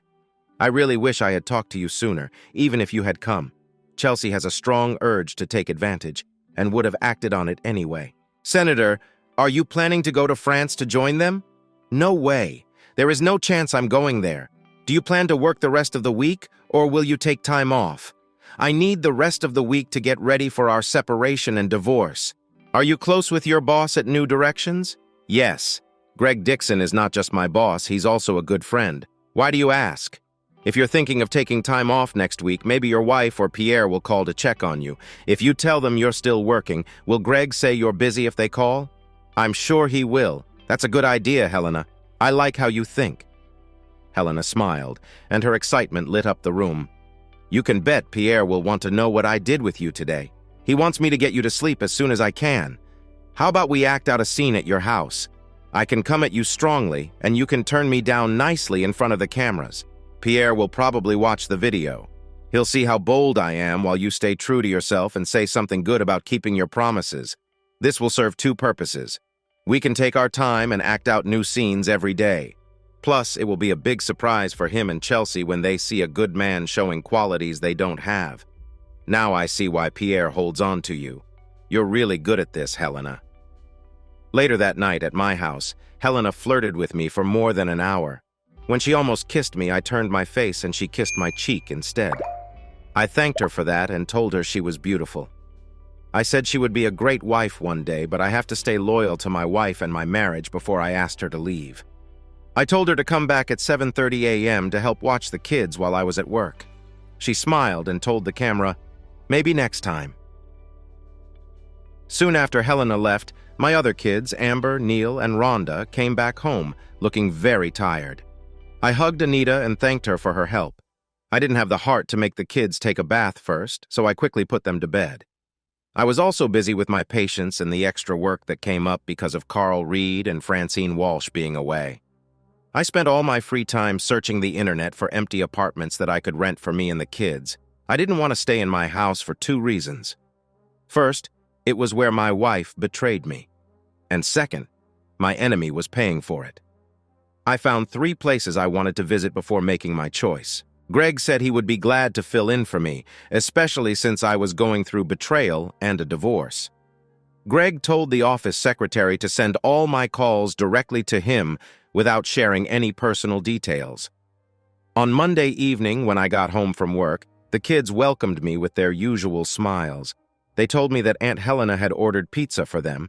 Helena added that she had a chicken casserole almost ready in the oven. She told me to take a shower and it would be ready when I was done. I was not surprised to see her taking care of things at home. I never thought of her in this role until I came back. The table was set, and the kids were patiently waiting for their pizza to arrive on their plates. Helena was putting a big scoop of chicken casserole on my plate, then on hers. "This is my mom's recipe," she told me. "I've never seen anyone taste it who didn't ask for more." She watched me take my first bite. "It's delicious," I said. "After what Pierre brought, I never thought I'd like French food. But you've changed my mind, Helena." I really meant what I said, and Helena looked very happy. Later that evening, after the kids had their baths and went to bed, Helena read them a bedtime story. They were all captivated by her sweet voice. I was impressed too as I watched from the door. This was a side of Helena I hadn't seen before. Downstairs, we watched TV together, and Helena sat next to me, trying hard to be playful. I kindly turned down her little signals and sent her on her way. On Tuesday morning, I pretended to leave for work after I fed the kids and cleaned up. Helena put the kids in their car seats in Chelsea's car. She closed the door and drove off, too. She met me a block away from home where I was waiting, and then we went to a daycare that looks after kids during the day for busy parents. After dropping them off, Helena and I began looking for an apartment together. She was surprised I called her the night before on a prepaid phone to make plans. She thought it was better than babysitting the kids all day alone. We checked out 3 places I had found. I asked for her opinion before I signed a lease for a month. After a nice lunch together, I rented a space in a nearby warehouse area, and just as we were leaving, my phone rang at 3 p.m., just like I expected. "Your flight just landed here at 9 p.m. Paris time, and you weren't on it," the worried woman said. "I'm so sorry, Chelsea. I forgot to call you. I was really upset. My vacation was canceled again. You know how it is. I'm not sure, but it looks like I can't go to France at all this week. Maybe next week will be better. We'll see," I said, even though it wasn't true. "But you were supposed to be free after Monday," she said, confused. "I guess plans can change any time," I answered lightly, "but what should I tell Pierre?" "Anything you want, Chelsea. I have to go. I have a patient waiting. Bye." Less than 10 minutes later, Helena's phone rang. I knew to be quiet while she picked up. She talked for 12 minutes in quick French. I didn't understand anything, but it sounded like they were speaking very fast. It was definitely Pierre. When the call ended, Helena said, "Wow, he's really upset. He had Chelsea call you at work and your boss told her that 3 people suddenly got COVID, so he had to cancel your vacation. He felt bad about it, but said he had no other choice. Pierre said she was really tough on him. Pierre asked me to try and help with your job situation tomorrow. I told him I would do my best, but I can't magically fix the coronavirus. He said he was upset about the whole thing, not about me. He has seen my silly attempts to win you over in our home videos. He thinks I can do better. Strange as it sounds, he wants to connect with you like brothers at his home. I reminded him that if you all went to France together on Saturday, you would have already been there. He realized this and got upset. I jumped in and said I had to work this week, so they believed my excuse. Pierre wants you to improve your flirting skills. Exactly. We can easily take a break this week while we plan for the future." At my house, Helena went into the garage through the back door and turned off the power to the security system. She called for me, and I went in, making sure the cameras were off. We both got busy loading the cars with my things. I had tools and equipment that I wanted to keep, but I had no space in the new apartment. After we moved everything into storage, Helena picked up the kids and was home before their dad returned from work.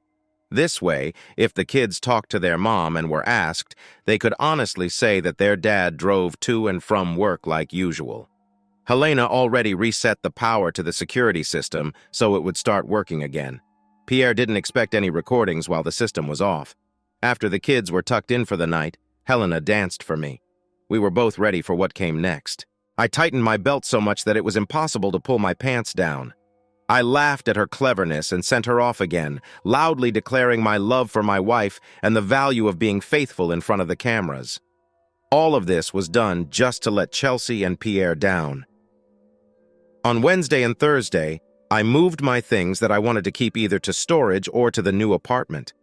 On Friday, we took most of the kids' stuff, clothes, toys, small furniture, into the apartment.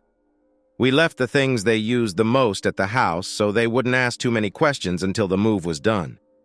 When they asked about their stuff, we told them we cleaned their room and made it tidier. Chelsea called every night around 7.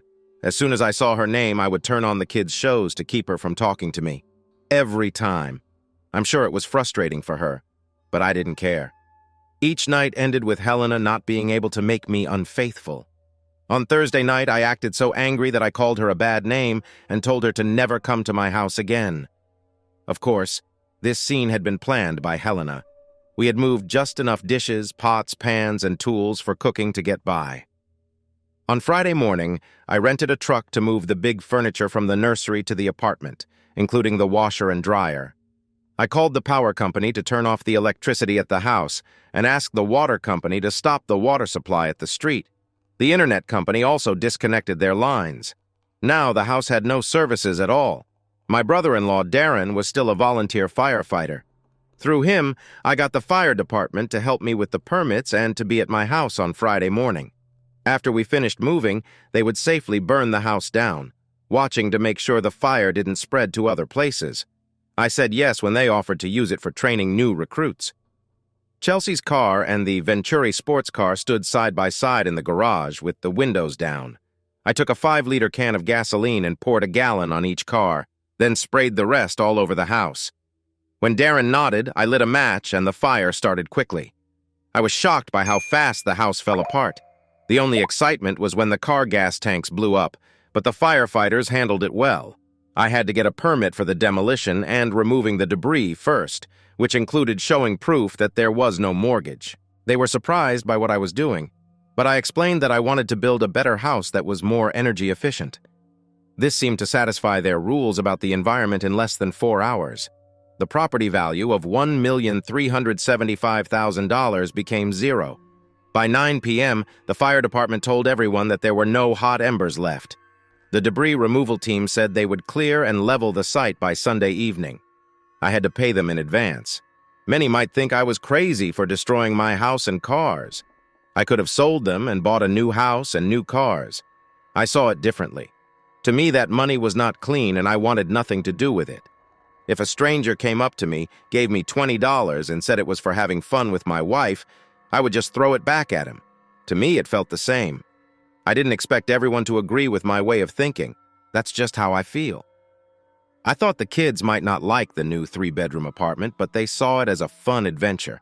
I gave the girls the master bedroom, and they were excited to have their own space. Neil got the smallest room, but it was enough for him. I took a medium-sized bedroom, furnished with some old furniture, but with a new bed. I told my parents and sister about the move, but I decided to keep Chelsea's parents out of the loop for now.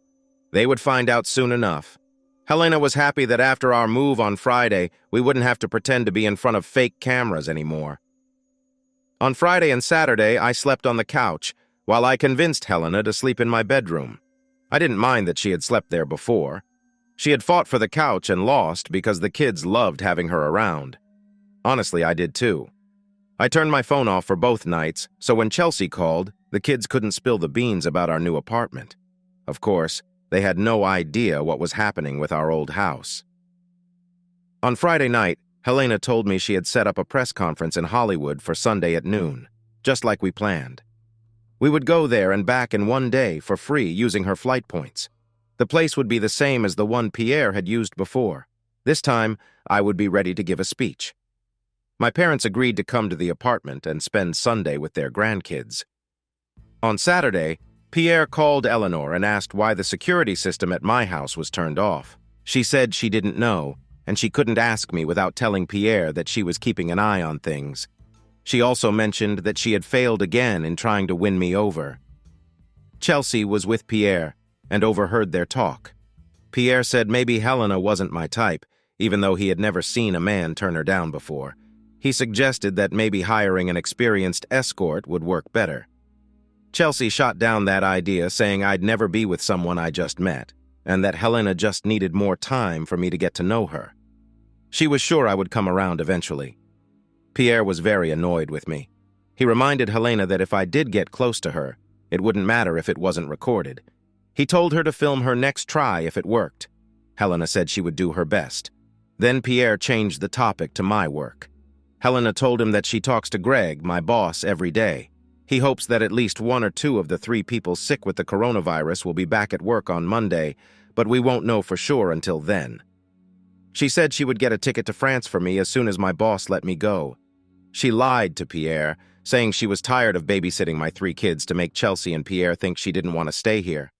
Pierre said he understood and that he didn't like kids either and never wanted to be around them, even the Blaylocks. Pierre was still beating himself up for not bringing me along at first, but looking back, things seem clearer. Pierre sent 300,000 euros to her bank account as a reward for her work. He promised another 700,000 euros if she gave him a real video of one date with me. She told me everything, and I believed her. I really wanted to confront both of them, but I thought it would be better to make a planned announcement for the press instead. So I decided to stay away from Chelsea for the last time. I turned off my phone so the kids wouldn't mention our new apartment. I didn't care if that bothered her. Pierre called Helena. She said she didn't know what was wrong with my phone. He seemed worried about my trip to France the next week. He urged Alain to do all she could to get me to take time off work to visit them. My parents arrived at the apartment at 7 in the morning to take care of the kids in their new home. Helena and I went to the airport to fly to California. We got to Hollywood 2 hours before the press conference set for noon, so we took some time to think and go over the details one last time. At noon, we saw that, compared to Pierre's press conference, only a few entertainment reporters were there. Maybe noon wasn't the best choice. No matter when the story came out, it wouldn't take long for it to spread all over France and the world. Good afternoon, ladies and gentlemen. My name is Paul Blaylock. I am the newly discovered twin brother of French actor Pierre Dumont. I'm here today for a very sad reason. Pierre Dumont attracted my wife in my own home. Both he and my wife betrayed me in the most awful way. I will divorce my wife, Chelsea Blaylock, as soon as I can. Because of what they did, I will cut all ties with Pierre Dumont forever. He is dead to me. The audience laughed right away, and one person stepped forward. You're joking, Paul. Everyone knows Pierre gave you a very expensive new sports car and also paid off your house, which cost over $1 million.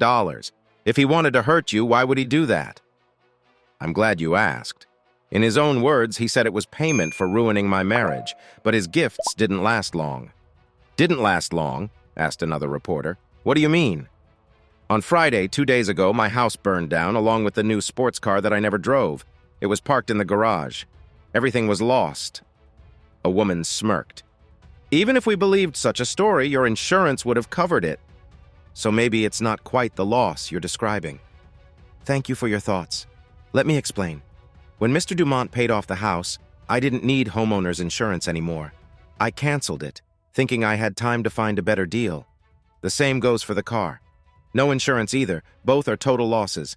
I didn't earn a single dollar from Mr. Dumont. Dumont. All his gifts have been wasted. I also lost my personal down payment of $100,000 for the house, so my loss was even bigger than Mr. Dumont's. After the fire, nothing was saved. I could hear some reporters laughing. They seemed to think it was too crazy. They asked if I was just trying to get more money from Mr. Dumont. After how nice he was to you, is that really what this is?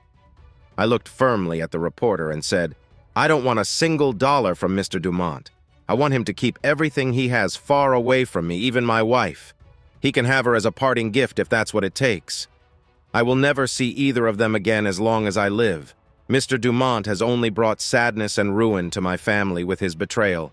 My kids will grow up in a broken home. In this box are memory chips with videos of their wrongdoings in my house before it burned down. Please take one of them with you when you go. My wife is now with Mr. Dumont in France. They have been there for over a week, away from me and her 3 children. If you check, you will find that I am telling the truth. I'm sure there are pictures of him with a new woman. That woman is Chelsea Blaylock, my wife. I hope she never comes back to the United States. If what you say is true, sir, what will you and your children do for housing now? I said, we have moved into a cheap 3-bedroom apartment. I'm about to be a single dad and we're adjusting to life without her. There was silence in the room. I realized that maybe what I was saying was true. It wouldn't be long before they got proof. Soon the stories would be written and shared online. Eventually they would reach France, where I hoped they would harm his reputation and career. Image is everything. I knew there would be consequences, and they would hit hard. I prepared myself as best as I could. After the press conference, Helena and I went to a restaurant for lunch. While we ate, Helena finally spoke up. Paul, even though you think I should disappear for a while, I want you to know this is one of the hardest things I've ever done. I have grown very close to your kids and loved every moment with them. They love you too, Helena. You're more than a babysitter. That's why they call you Aunt Helena. You are family. She started to cry. I'm going to miss more than just the kids, Paul, she said, putting her hand on mine. By the way, I'd like you to sign this document before we part. What is it? I asked. It's a paper that can help protect us when Pierre comes after us. Believe me, Paul, I really care about you. The way he treats you is why I'm cutting him out of my life. I signed that paper without even looking at it. Then I asked her, do you really want to leave Pierre for good? I'm the only one who will speak at the press conference. I know I was photographed standing with you. Also, Pierre knows I was the one who could set up the press conference. You could never have done it alone. And remember, Pierre always says revenge is best served over and over. He will come after both of us. I can hide, but you can't, especially since you have kids. Do you trust me enough to tell me where you're going, Helena, Paul? I would trust you with anything. You're the bravest and most honest man I know. I have a friend from college who works at the French consulate in Georgetown, in the Cayman Islands. We are close. Pierre doesn't know him at all. We've kept in touch over the years. I will be safe with him until this is over, Paul, I promise. Our paths will cross again. I get it. He's a lucky man. I wish you didn't have to leave. But your safety is the most important thing to me. I don't know what Pierre might do to me if he finds out I told on him, but I'm sure he won't take it personally. Here, take my prepaid phone with you. I've memorized your number, and if mine is found, it will lead them to you. I don't want anything bad to happen to you, Helena. I got home just in time for dinner. Mom's cooking was just as good as I remembered. I felt a huge weight lift off my shoulders, but I knew a storm was coming. I wondered when the news would hit France. When Chelsea called, she didn't seem to know anything. This time, I decided to talk to her. I put my phone on speaker and used my recorder to save the conversation. Hey, Chelsea, how's Paris? I asked. Oh, Paul, we've been so worried about you. You seem to be avoiding us. Can you tell me why? I know all about it, Chelsea, that's why. What are you talking about? You know, Paul. Do you really want me to say those words? Chelsea? Yes. What's going on? Okay, you asked, so I'll tell you. I know you had fun with my brother before you went to Paris with him. I know what you were doing in our room. I know everything. How can you say that? It's not true. Liar! You're a complete liar. I have videos of you two in our house before you left. Remember that camera system he set up without my okay? He thought it didn't work, but he was wrong. It recorded everything you two said and did all over the house. I've been watching you, Chelsea. I've seen it all. There's no going back now. Chelsea gasped in shock at what I revealed.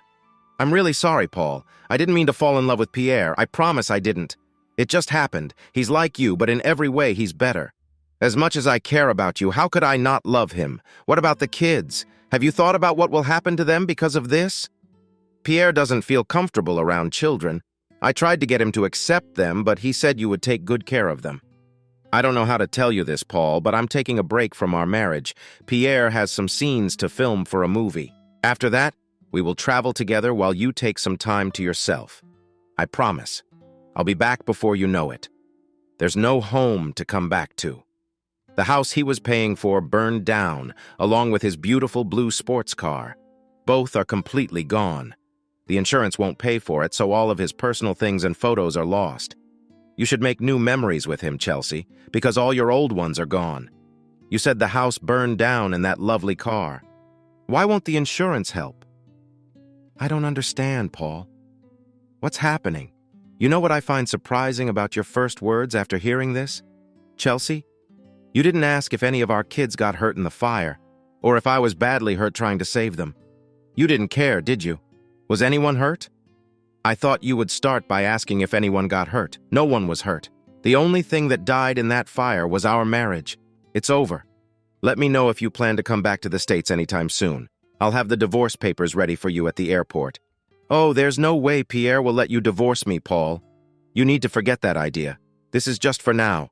You have to understand that Pierre won't keep me forever, but I plan to stay with him for as long as he wants me. He also told me that you were with Helena. If he said that, then he's lying. Chelsea, Helena, and I were never together like that. If he says different, ask him for proof. There isn't any. He's a liar. Hold on to this man, Chelsea. He's a true find. Pierre has no say in our marriage, and you don't either. Tomorrow, I will start the process to take away your rights as a parent and get full custody of the kids. Have a good life, Chelsea. The kids and I will be okay without you. You don't have a husband, you don't have kids, and I don't have a brother.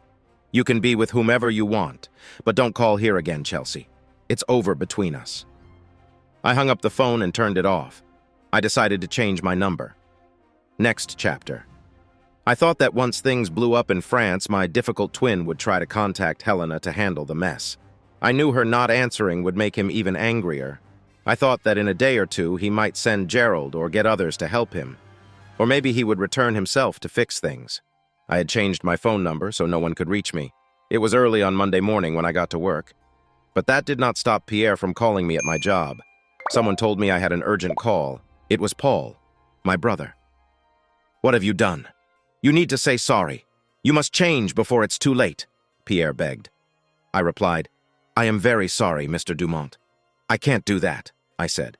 But why? You burned down your home, ruined your family, and now you are trying to ruin my name. All because of a woman. I paid you well for her. You should be grateful, not trying to hurt me. To you, Mr. Dumont, she is just a woman, a bad one. But she meant everything to me. You destroyed my whole life. I'm just giving back what you gave me, I said. You are just dreaming, Paul. You will always be a loser. Nothing more. Thank you for your kind words, Mr. Dumont. If that's all, I need to get back to work. Don't call me here again or I will block you. You can't treat people badly and expect them to be loyal. Have a nice day, Mr. Dumont. Then I hung up. I asked the office to block any more calls from him. When I had a little free time, I looked online for news about what happened after my press conference. It seemed that videos with blurred parts of people had made it to Instagram and other sites. At first, Pierre said it was not him. He claimed I was pretending to be him, but his voice and French accent were clear. Also, before this, there were many photos of him and Chelsea together at clubs, showing them in a friendly way. Now these photos were used to support my story. Reporters tried to interview her, shouting questions about why she was cheating on her husband and leaving her kids back in the States. Pierre told her to ignore them and was mad that social media was turning against him, even though he had used it to his advantage before. He had already filmed parts for a movie, but the producers told him they would replace him with someone less controversial, even though he had time to travel like Chelsea wanted. Every time they tried to go out, the press followed them. The famous French star was now seen as a sick person. Soon, other people who had been hurt by Pierre's actions started to speak out. Their stories were very similar to mine. There were so many of them that Pierre felt like he was being attacked by piranhas. In just 2 weeks, all of his talent contracts were put on hold for more investigation. He was still getting paid, but no new jobs were coming in. Instead of asking him for an autograph, people were spitting on him. It was his worst nightmare and big embarrassment. He was shocked that my voice alone could bring him down from his high place. At last, Pierre had enough. His public relations team could not fix his ruined image. It was clear that he had become an outcast in the industry. It would take a long time before he could work in entertainment again, if ever. In pain, he had to get rid of Helena because he could not find her or talk to her at all. He knew I had something to do with her sudden absence.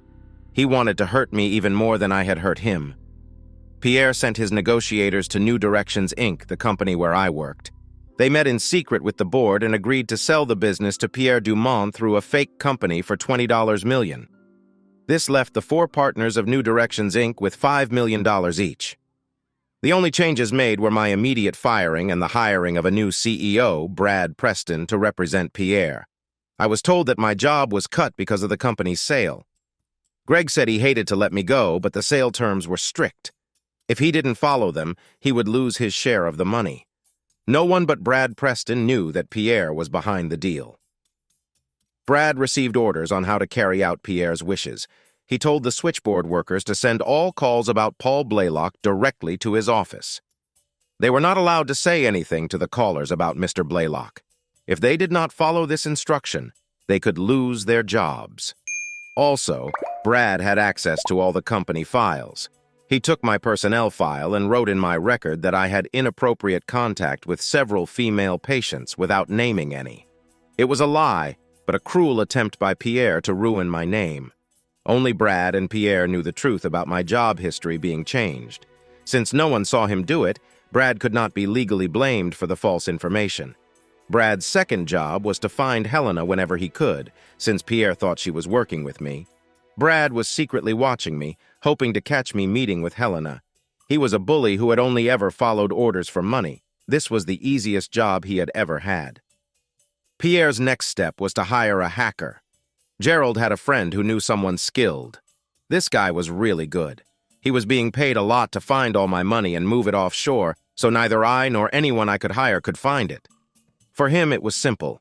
Every penny I had was suddenly gone. My bank accounts were emptied and closed. My 401k was gone. My investment portfolio was sold, and the money disappeared. All the things I owned were gone, but my bank accounts were safe. Now, I had to figure out how to pay my monthly bills without any money coming in. At the same time, Pierre was getting tired of spending time with Chelsea. She was becoming a hassle in his life. Every time they met, things ended badly. He would give her a weak apology, saying things didn't go as they planned, and her husband's behavior was to blame. He put her on a plane and sent her back to America. The only good thing for her was that she got to keep the gifts he had given her. As soon as she got back to her hometown, she came looking for me. Pierre had given her my new address. She rang my doorbell. "Hi, Paul. I'm happy to see you. Can I come in?" Chelsea asked, sounding hopeful. I stepped onto my small porch and closed the door behind me. "What are you doing here, Chelsea? You've been gone for over 3 months. Did that guy you ran off with get tired of you?" "Please, Paul, I don't want to argue. I want to see my kids. If there's any chance you can forgive me, I'd like to try to fix our marriage. Please give me another chance," she replied. "This isn't a good time to see the kids, Chelsea. You should have called so we could plan for it. But about us staying married, let me be clear. That's over. I filed for divorce because I was left alone soon after you went away. I will never stay married to you." "Why do you think I'd want to try, Paul?" she asked. "I thought I wanted all the fancy things that come with being rich and famous. I thought I had to choose between you and that life. But without you, none of that matters at all," she said with a hint of cleverness. "You know what they say about looking back, Chelsea? It's always clearer. You betrayed me in our marriage. You did it without a word in our own home. You told me you were going on vacation and left our kids to be with that guy in France for months. Actions have consequences, Chelsea. Your choices cost you your home, our marriage, and your children. If the court tells me to let you see them, I will. But until then, you need to leave here and not come back." "Can I stay here with you and the kids? I can cook and clean," she begged. "We don't need you anymore, Chelsea. I don't want you or the kids around," I said. She hesitated and scoffed, but then said, "I'm pregnant, Paul. You're going to be a father again. There's no way I can be the father of your child. You've been gone for 3 months. How can you blame this on me? DNA test, honey. It will prove you're the father," she said. "No, it won't. It will show that guy Dumont is the father. I can show that you and I haven't talked since you left the country. You can't just leave your child, Paul. You know that. Even if there's a chance he might be yours, can I stay with you and our kids? No, you can't stay here. Can't you understand what I said? But where will I go? How will I survive? She begged. Our home is destroyed. That's not my problem. Chelsea, you could go to your parents. They are still around as far as I know. If you don't have a phone, I can call them to pick you up. There's nothing of yours here. Nothing. Whatever you choose to do from now on, I won't be part of it. But I have your clothes and the stuff we packed for you in France. It's all here, she said. Burn them, sell them, give them away if you want. You don't have anything I can take. If you leave anything at my place that I used to own, I'll just throw it away to save us both time. Just go, Chelsea. She cried and shook like a leaf as my words hurt her deeply. I quietly stayed inside. Her parents came 20 minutes later and took her away. I didn't tell her I lost my job. I didn't want to give her a reason to use it against me. My friends and family were shocked by my bad luck. I had lost my house and my expensive car, lost my job, and just found out that my bank accounts had been hacked, leaving me with almost no money. The next day, I got a letter from the medical board saying they were looking into some trouble I had at my last job. If they found something wrong, I might lose my job for good. I may have to find a new career. I couldn't believe things could get any worse. I thought Pierre was behind all this somehow, but I couldn't prove it. Even if I could, it wouldn't change anything. It felt like Pierre was enjoying my misery. Looking back, I wondered if I would have acted differently. Knowing what I know now, I think I should have closed my accounts and hidden some money to survive these tough times. It felt like all my bills were piling up at once. I called my bank, and after a long talk, they said they believed I had moved my money somewhere else on my own. They wouldn't give back the money that I supposedly lost.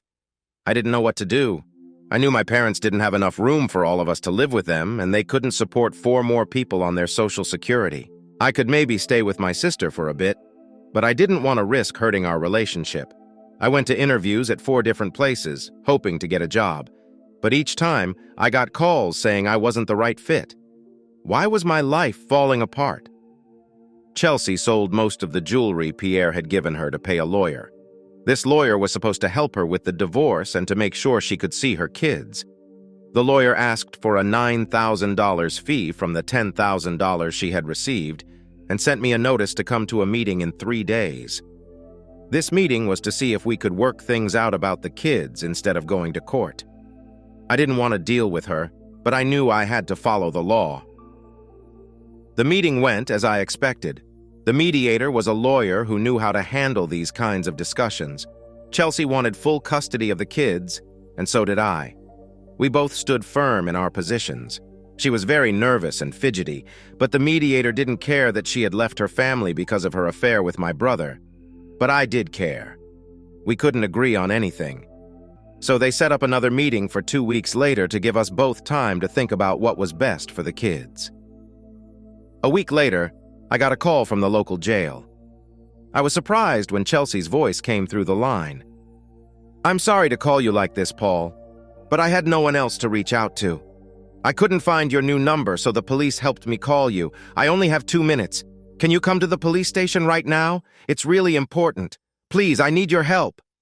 I took a deep breath, wondering what trouble she was in this time. But the way she was crying made me feel she was sincere.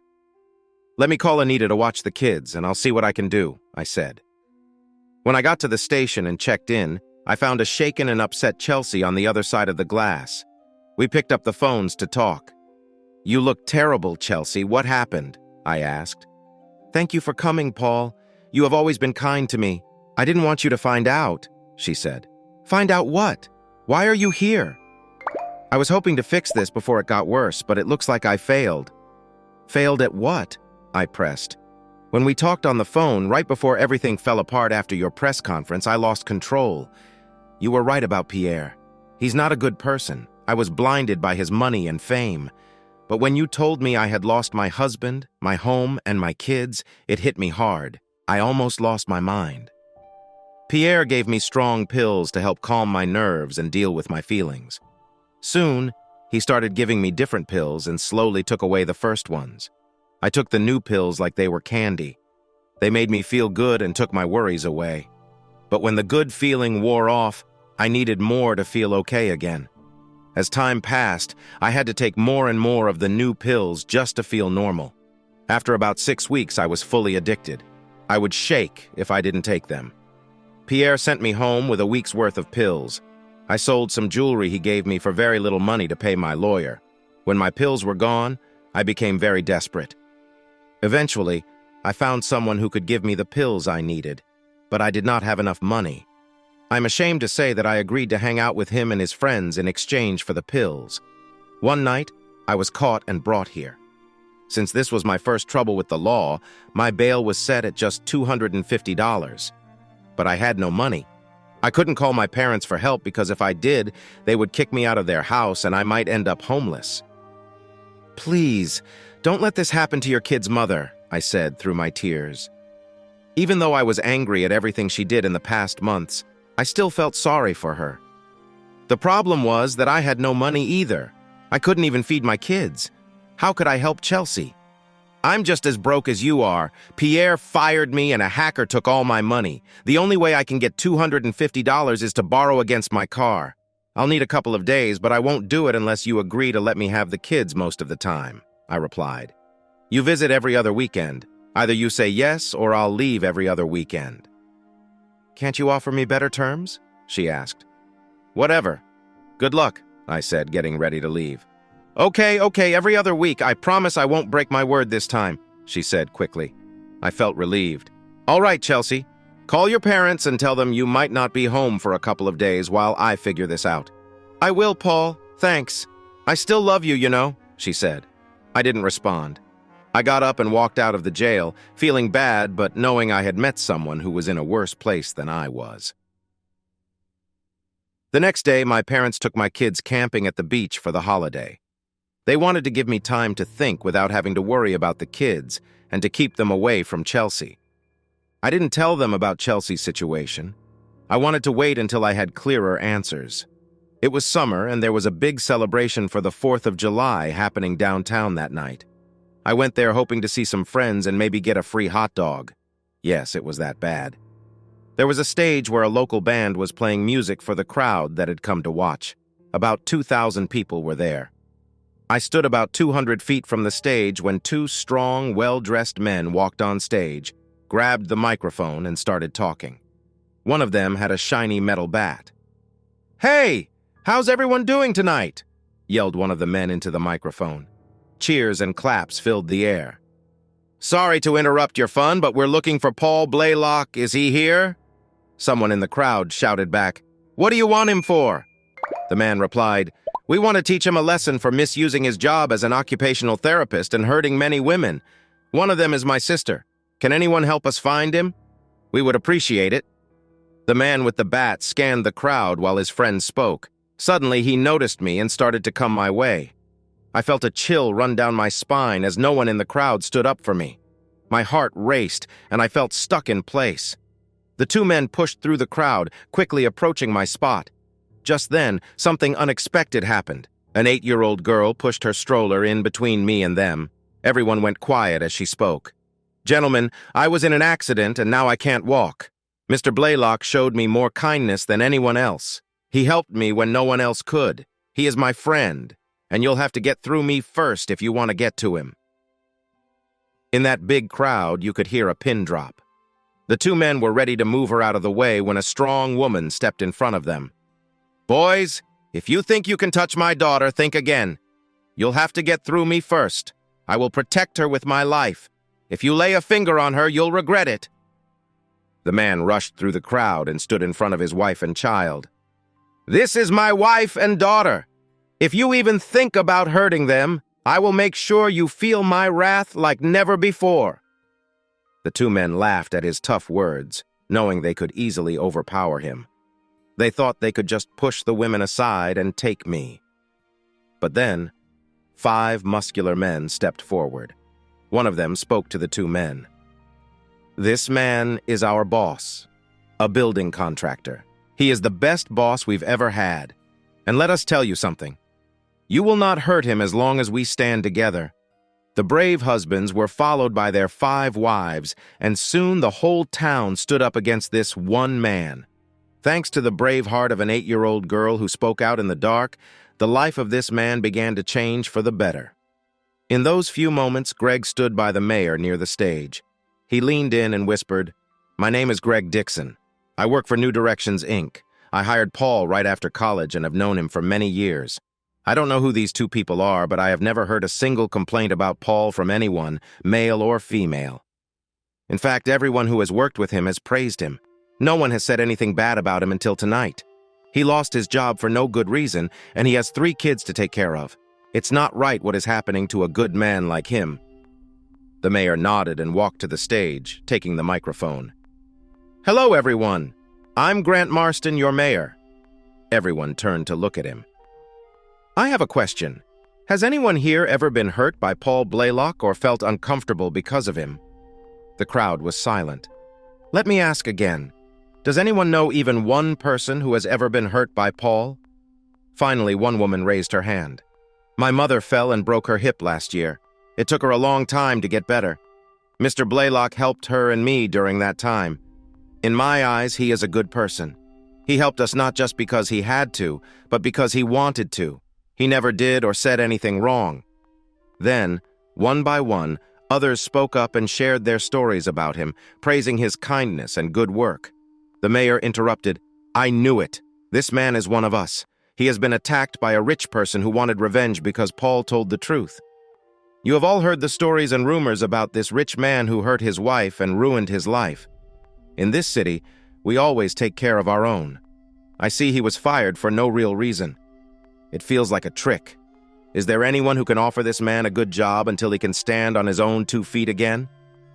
Hands went up all over the crowd.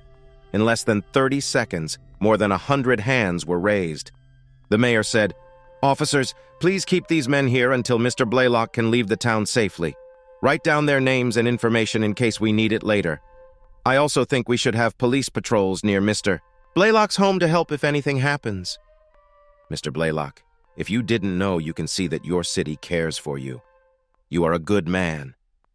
These men are staying put until you reach your place. Thank you for being such a good person." Tears were rolling down my cheeks.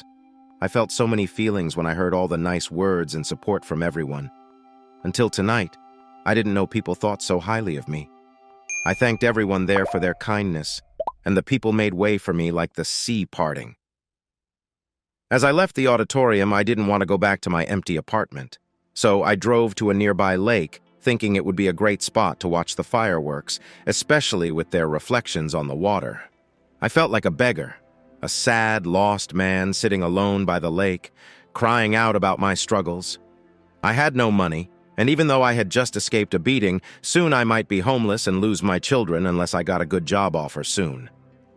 As I sat there thinking about begging for money, something hard pressed against my back. I thought it was just a small rock and picked it up to throw it. But then I noticed it wasn't a rock at all. I had found something that looked like a very valuable diamond ring. I took it to the biggest jewelry store in the city, which stayed open until 9 at night to see how much it was worth. The manager recognized it right away and went to the back room to make a call. He came back a few minutes later. "Today is your lucky day," he said. "A rich client ordered this ring but decided to sell it. It was made for $250,000, and its value is about $175,000. The best I can give you for it is $150,000. I could hardly believe my good fortune.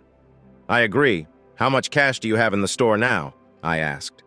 "I'm not sure, sir. Let me check," he said.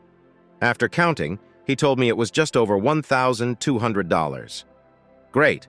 I'll take $1,200 in cash and a check for $148,800, I said. "Deal," the jeweler smiled. We shook hands, and I left the store feeling happy. I drove straight to the jail, posted Chelsea's $250 bail, and put her in a cab to her parents' house. She thanked me many times for being so good to her. Next, I went to the grocery store to fill up the pantry and refrigerator in my apartment. The cupboard was bare as I carried the first 2 bags inside. Suddenly, everything went black. Next chapter, I slowly woke up in a hospital room, and a smiling person was standing in front of me. I whispered, "Did I really die and go to heaven?" "Paul, are you awake?" I heard, but my eyes struggled to focus. Someone, please get a doctor! I could hear her yelling loudly. I think he's waking up. The hospital doctor arrived quickly and checked me all over. He snapped his fingers, looked in my eyes with a flashlight, and checked my heart rate and breathing. After about 15 minutes, he looked a bit relieved. I'm Dr. Houseman. You gave us quite a scare, Mr. Blaylock. How do you feel now? Like I've been hit by a big truck, I answered. My head hurts a lot. That's normal, Mr. Blaylock. You've been in a coma for 3 days. We woke you up 4 hours ago. You have a serious head injury that made your brain swell. Some doctors are working to keep things under control. What? But how? I asked, confused. Your wife Helena is here. She can tell you more about how you got here. She was with you when it all happened, so I'll let her explain. I'm glad you're okay now, but you're not completely in the clear yet. We want to keep you for a few more days to make sure the swelling goes down. My mind was still fuzzy, but I thought about my wife. Thank you, doctor, Helena said. I'll let you know if there are any issues. The doctor nodded and left. I looked up at the kind woman above me. Her presence brought me comfort. Did I miss something? When did you turn into my wife? I had to tell them you were my husband when you came in. They needed to know to let me stay with you. And because I gave them your health insurance details, they just assumed it was true. Health insurance? But I don't have any. After I lost my job, I was told the Cobra insurance would cost me $3,000 a month. I couldn't pay that without a job, so I canceled it. I know, Paul. I feared this might happen. I started a company years ago. It's a consulting business where I billed for services I did for Pierre when I worked for him. Do you remember signing a paper for me at the airport? I think so. Why? That was an employment contract. It added you to my company's health insurance. It was just in case something like this happened to you. Don't forget. I know Pierre well. I hoped he wouldn't do this to you, but I'm not surprised. I don't know what to say, Helena. You are so kind and caring. I wish I had married you instead of Chelsea from the start. Unfortunately, I didn't know you back then, but when she smiled at me, her eyes got a bit shiny. What about our kids? Are they okay? Yes, Paul. Your mom, dad, and sister are staying with me. They are all well taken care of. Don't worry. I'm here whenever I can be. When I'm not here, I'm at your apartment taking care of Amber, Neil, and Rhonda. They miss you and know you are hurt and in the hospital now. You might be curious about how you got here. There's a lot to explain, and I will do my best to share it with you. First, I want you to see this video I took on my phone the night you were attacked. It shows a dark street lit by a nearby streetlight. I was walking home with 2 bags of groceries when someone snuck up behind me and hit me hard on the back of the head with a baseball bat. I fell down helplessly. 2 men came over and looked down at me, happy with what they had done. The man with the bat lifted it again, ready to hit me a second time. But then a person came running out of nowhere. He stopped the bat from hitting me again. I quickly realized it was Gerald, someone I recognized from the 4th of July celebration downtown. I was shocked. The man with the bat swung at Gerald, but he easily moved away from the hit. Then Gerald hit the attacker in the throat with his fist. The man dropped the bat, fell down, and grabbed his throat, clearly scared. Gerald said something to the second guy, but I couldn't hear it. The second man raised his hands to show he gave up. Gerald called for help, and the police got here in less than 2 minutes. As they arrived, Gerald leaned over to check on the man I think was hurt, then stood up. That's when the video ended. How did you and Gerald end up in this situation? Isn't he still working for Pierre? Why was he trying to help me? What happened to the rest of the recording? Why was there no sound? Let me catch you up on everything, Paul. After Pierre hired me, Gerald and I had a good friendship for a while. He knew that Pierre sometimes used me to entertain other men, and he had also dated someone else more than once while we were together. Although we stopped dating after 6 months, we stayed good friends and always looked out for each other. I trusted him with my new phone number. Gerald called to tell me that Pierre wanted to hire people to hurt you badly because he was angry with you. Gerald could not let that happen, so he left Pierre and came here to protect both of us. I reached out to him to let him know I was coming to take care of you, and he insisted on being here to keep me safe. He has been watching over your hospital room every time I come to see you. He is still there now. About the recording, I turned it off on purpose. We needed to give the police clear proof. I recorded that Gerald was trying to protect you and himself, but at the same time leave out his talk. After Gerald hit the man with the bat, He told the guy with brass knuckles that his friend was dying and there was nothing he could do. He warned Mr. Cast that he might meet the same fate unless he quickly agreed to tell the police everything about their plan with Pierre to take you down and was ready to speak in court. Gerald said that jail didn't scare him and that his friends inside would finish what he started. It worked. Mr. Cast gave in and spoke up. Pleased with his cooperation, Gerald took apart a big pen he had in his pocket. He knelt down, made a small cut with a knife, and put the pen tube into the cut, saving the man's life with a quick procedure he had to create on the spot. I was shocked, trying to take in everything she said. "Why are you here, Helena? Why would you risk yourself for nothing? What about the man you love?" Helena smiled at me like she could brighten up the sky. I felt like she was an angel. I had never seen her like this before. "It's for a reason, Paul. If you ask me to leave after I tell you, I won't ever come back," she said. "Henri Renard was a close friend in college. I even called him my best friend until recently. He's very handsome, and all the girls liked him, even me. But there was one issue. He's gay. What drew me to him was his openness and kind heart. I had never seen anyone love like he did. When I asked if I could stay with him in Georgetown while I dealt with Pierre, he wanted to know how soon I could come. He promised to keep me safe for as long as I needed. He's a great friend," she went on.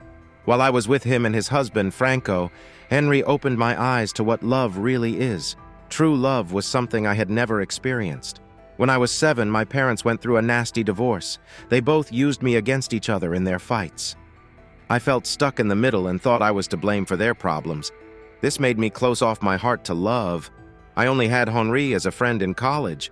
I went on many dates, sure, but they were empty to me. I felt like I was just using men and they were using me. There was no real happiness or love in my life. Love felt like a series of meaningless encounters. I'm sorry you went through such a terrible time as a child, Helena.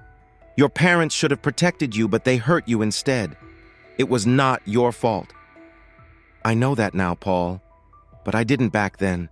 The love between Henri and Franco was so strong I could almost feel it. I wanted that in my life, but my heart was shut tight. I didn't understand love. He tried to tell me what love meant, but I just couldn't get it. I thought love was something that people had to do for each other. He told me that love is a gift, not something you must do. I asked him how he knew he loved Franco. His answer surprised me. He said, love is not easy to see, but Franco shows him what it really is. When they look at each other, just one glance can say so much. I didn't really get it until Franco had his idea. He rented the Blu-ray of the movie musical Moulin Rouge. I knew about the place since it was French, but I had never seen the movie with Nicole Kidman and Ewan McGregor. They played Satine and Christian. They had a nice home theater, and the three of us watched the movie that night. Franco told me that if I didn't understand love after watching that movie, then I wouldn't understand it at all. It changed my life. Yes, the movie was a bit cheesy, but it was filled with love from start to finish. One line from the movie that I will always remember is, "The greatest thing you will ever learn is to love and be loved in return." It felt like the movie was made just for me to learn about love. By the end, I was crying a lot, and my heart was fully involved. When they sang "Come What May," I had never heard a better way to explain love than in that song. Those words helped me see what love really was. I would sing that song to you now, but I would cry before I got halfway through. Henry ended my learning with this wise saying. He said, "Helena, you will never know love unless you open your heart to it." My heart melted right then because I realized something so important. Tears flowed down my face as I smiled while crying. Helena took my hand, looked me in the eye, and said, "I love you, Paul. I love you." I hadn't said those words to anyone since I was 7 years old. Before you, no man was worthy of those words. When I first met you, I thought you were just like Pierre. I knew he was not a good person, and I gave him what he wanted for money. I wrongly thought you were like him and thought of you the same way. But I was wrong. You have a good heart.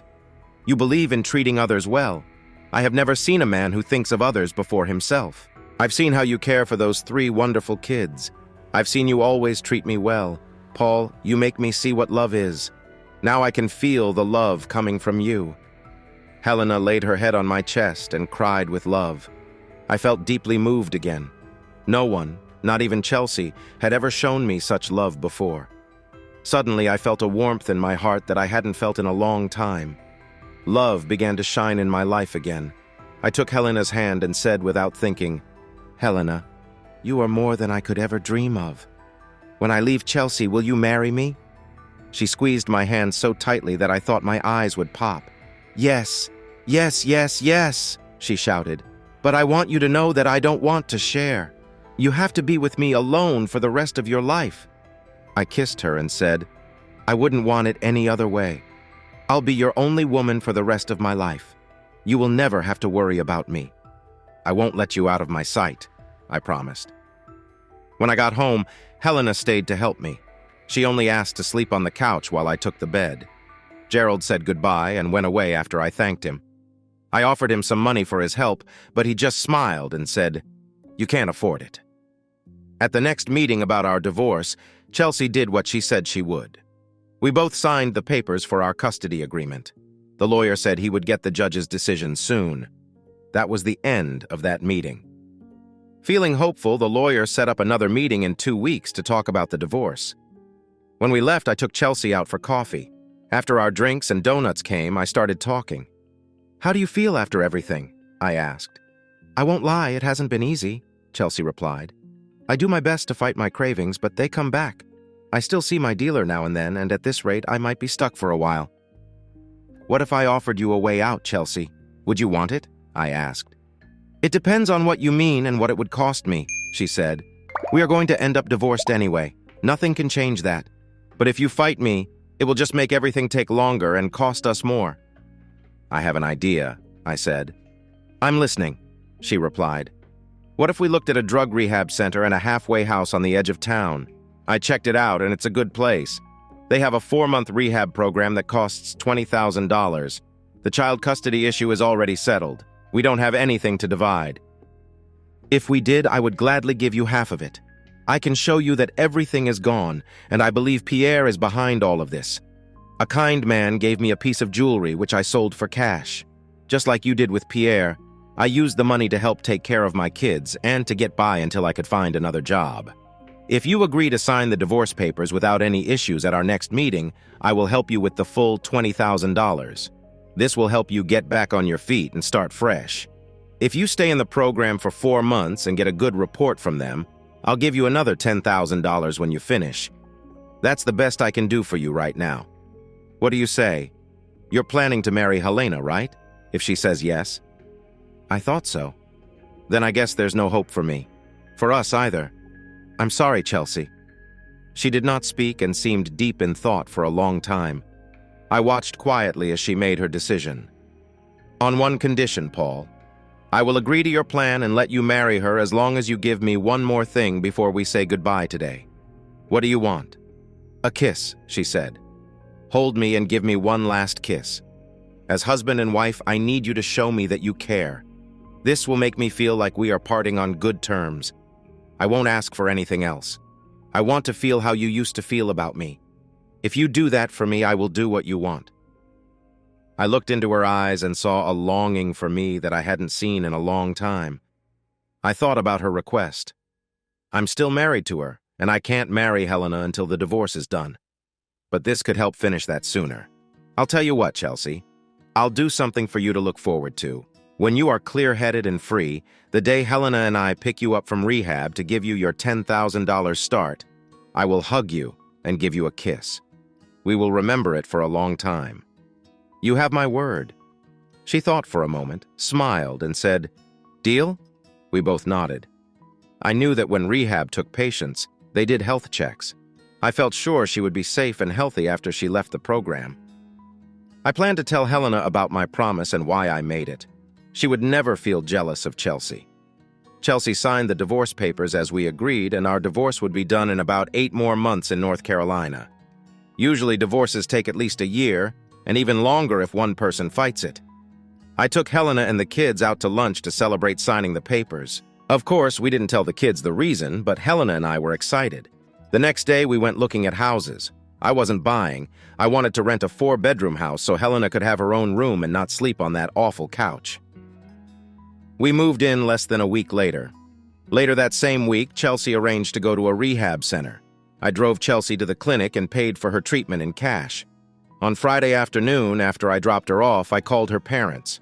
I wanted to let them know that Chelsea was safe at the clinic and asked if they could take care of their 3 grandkids for the weekend.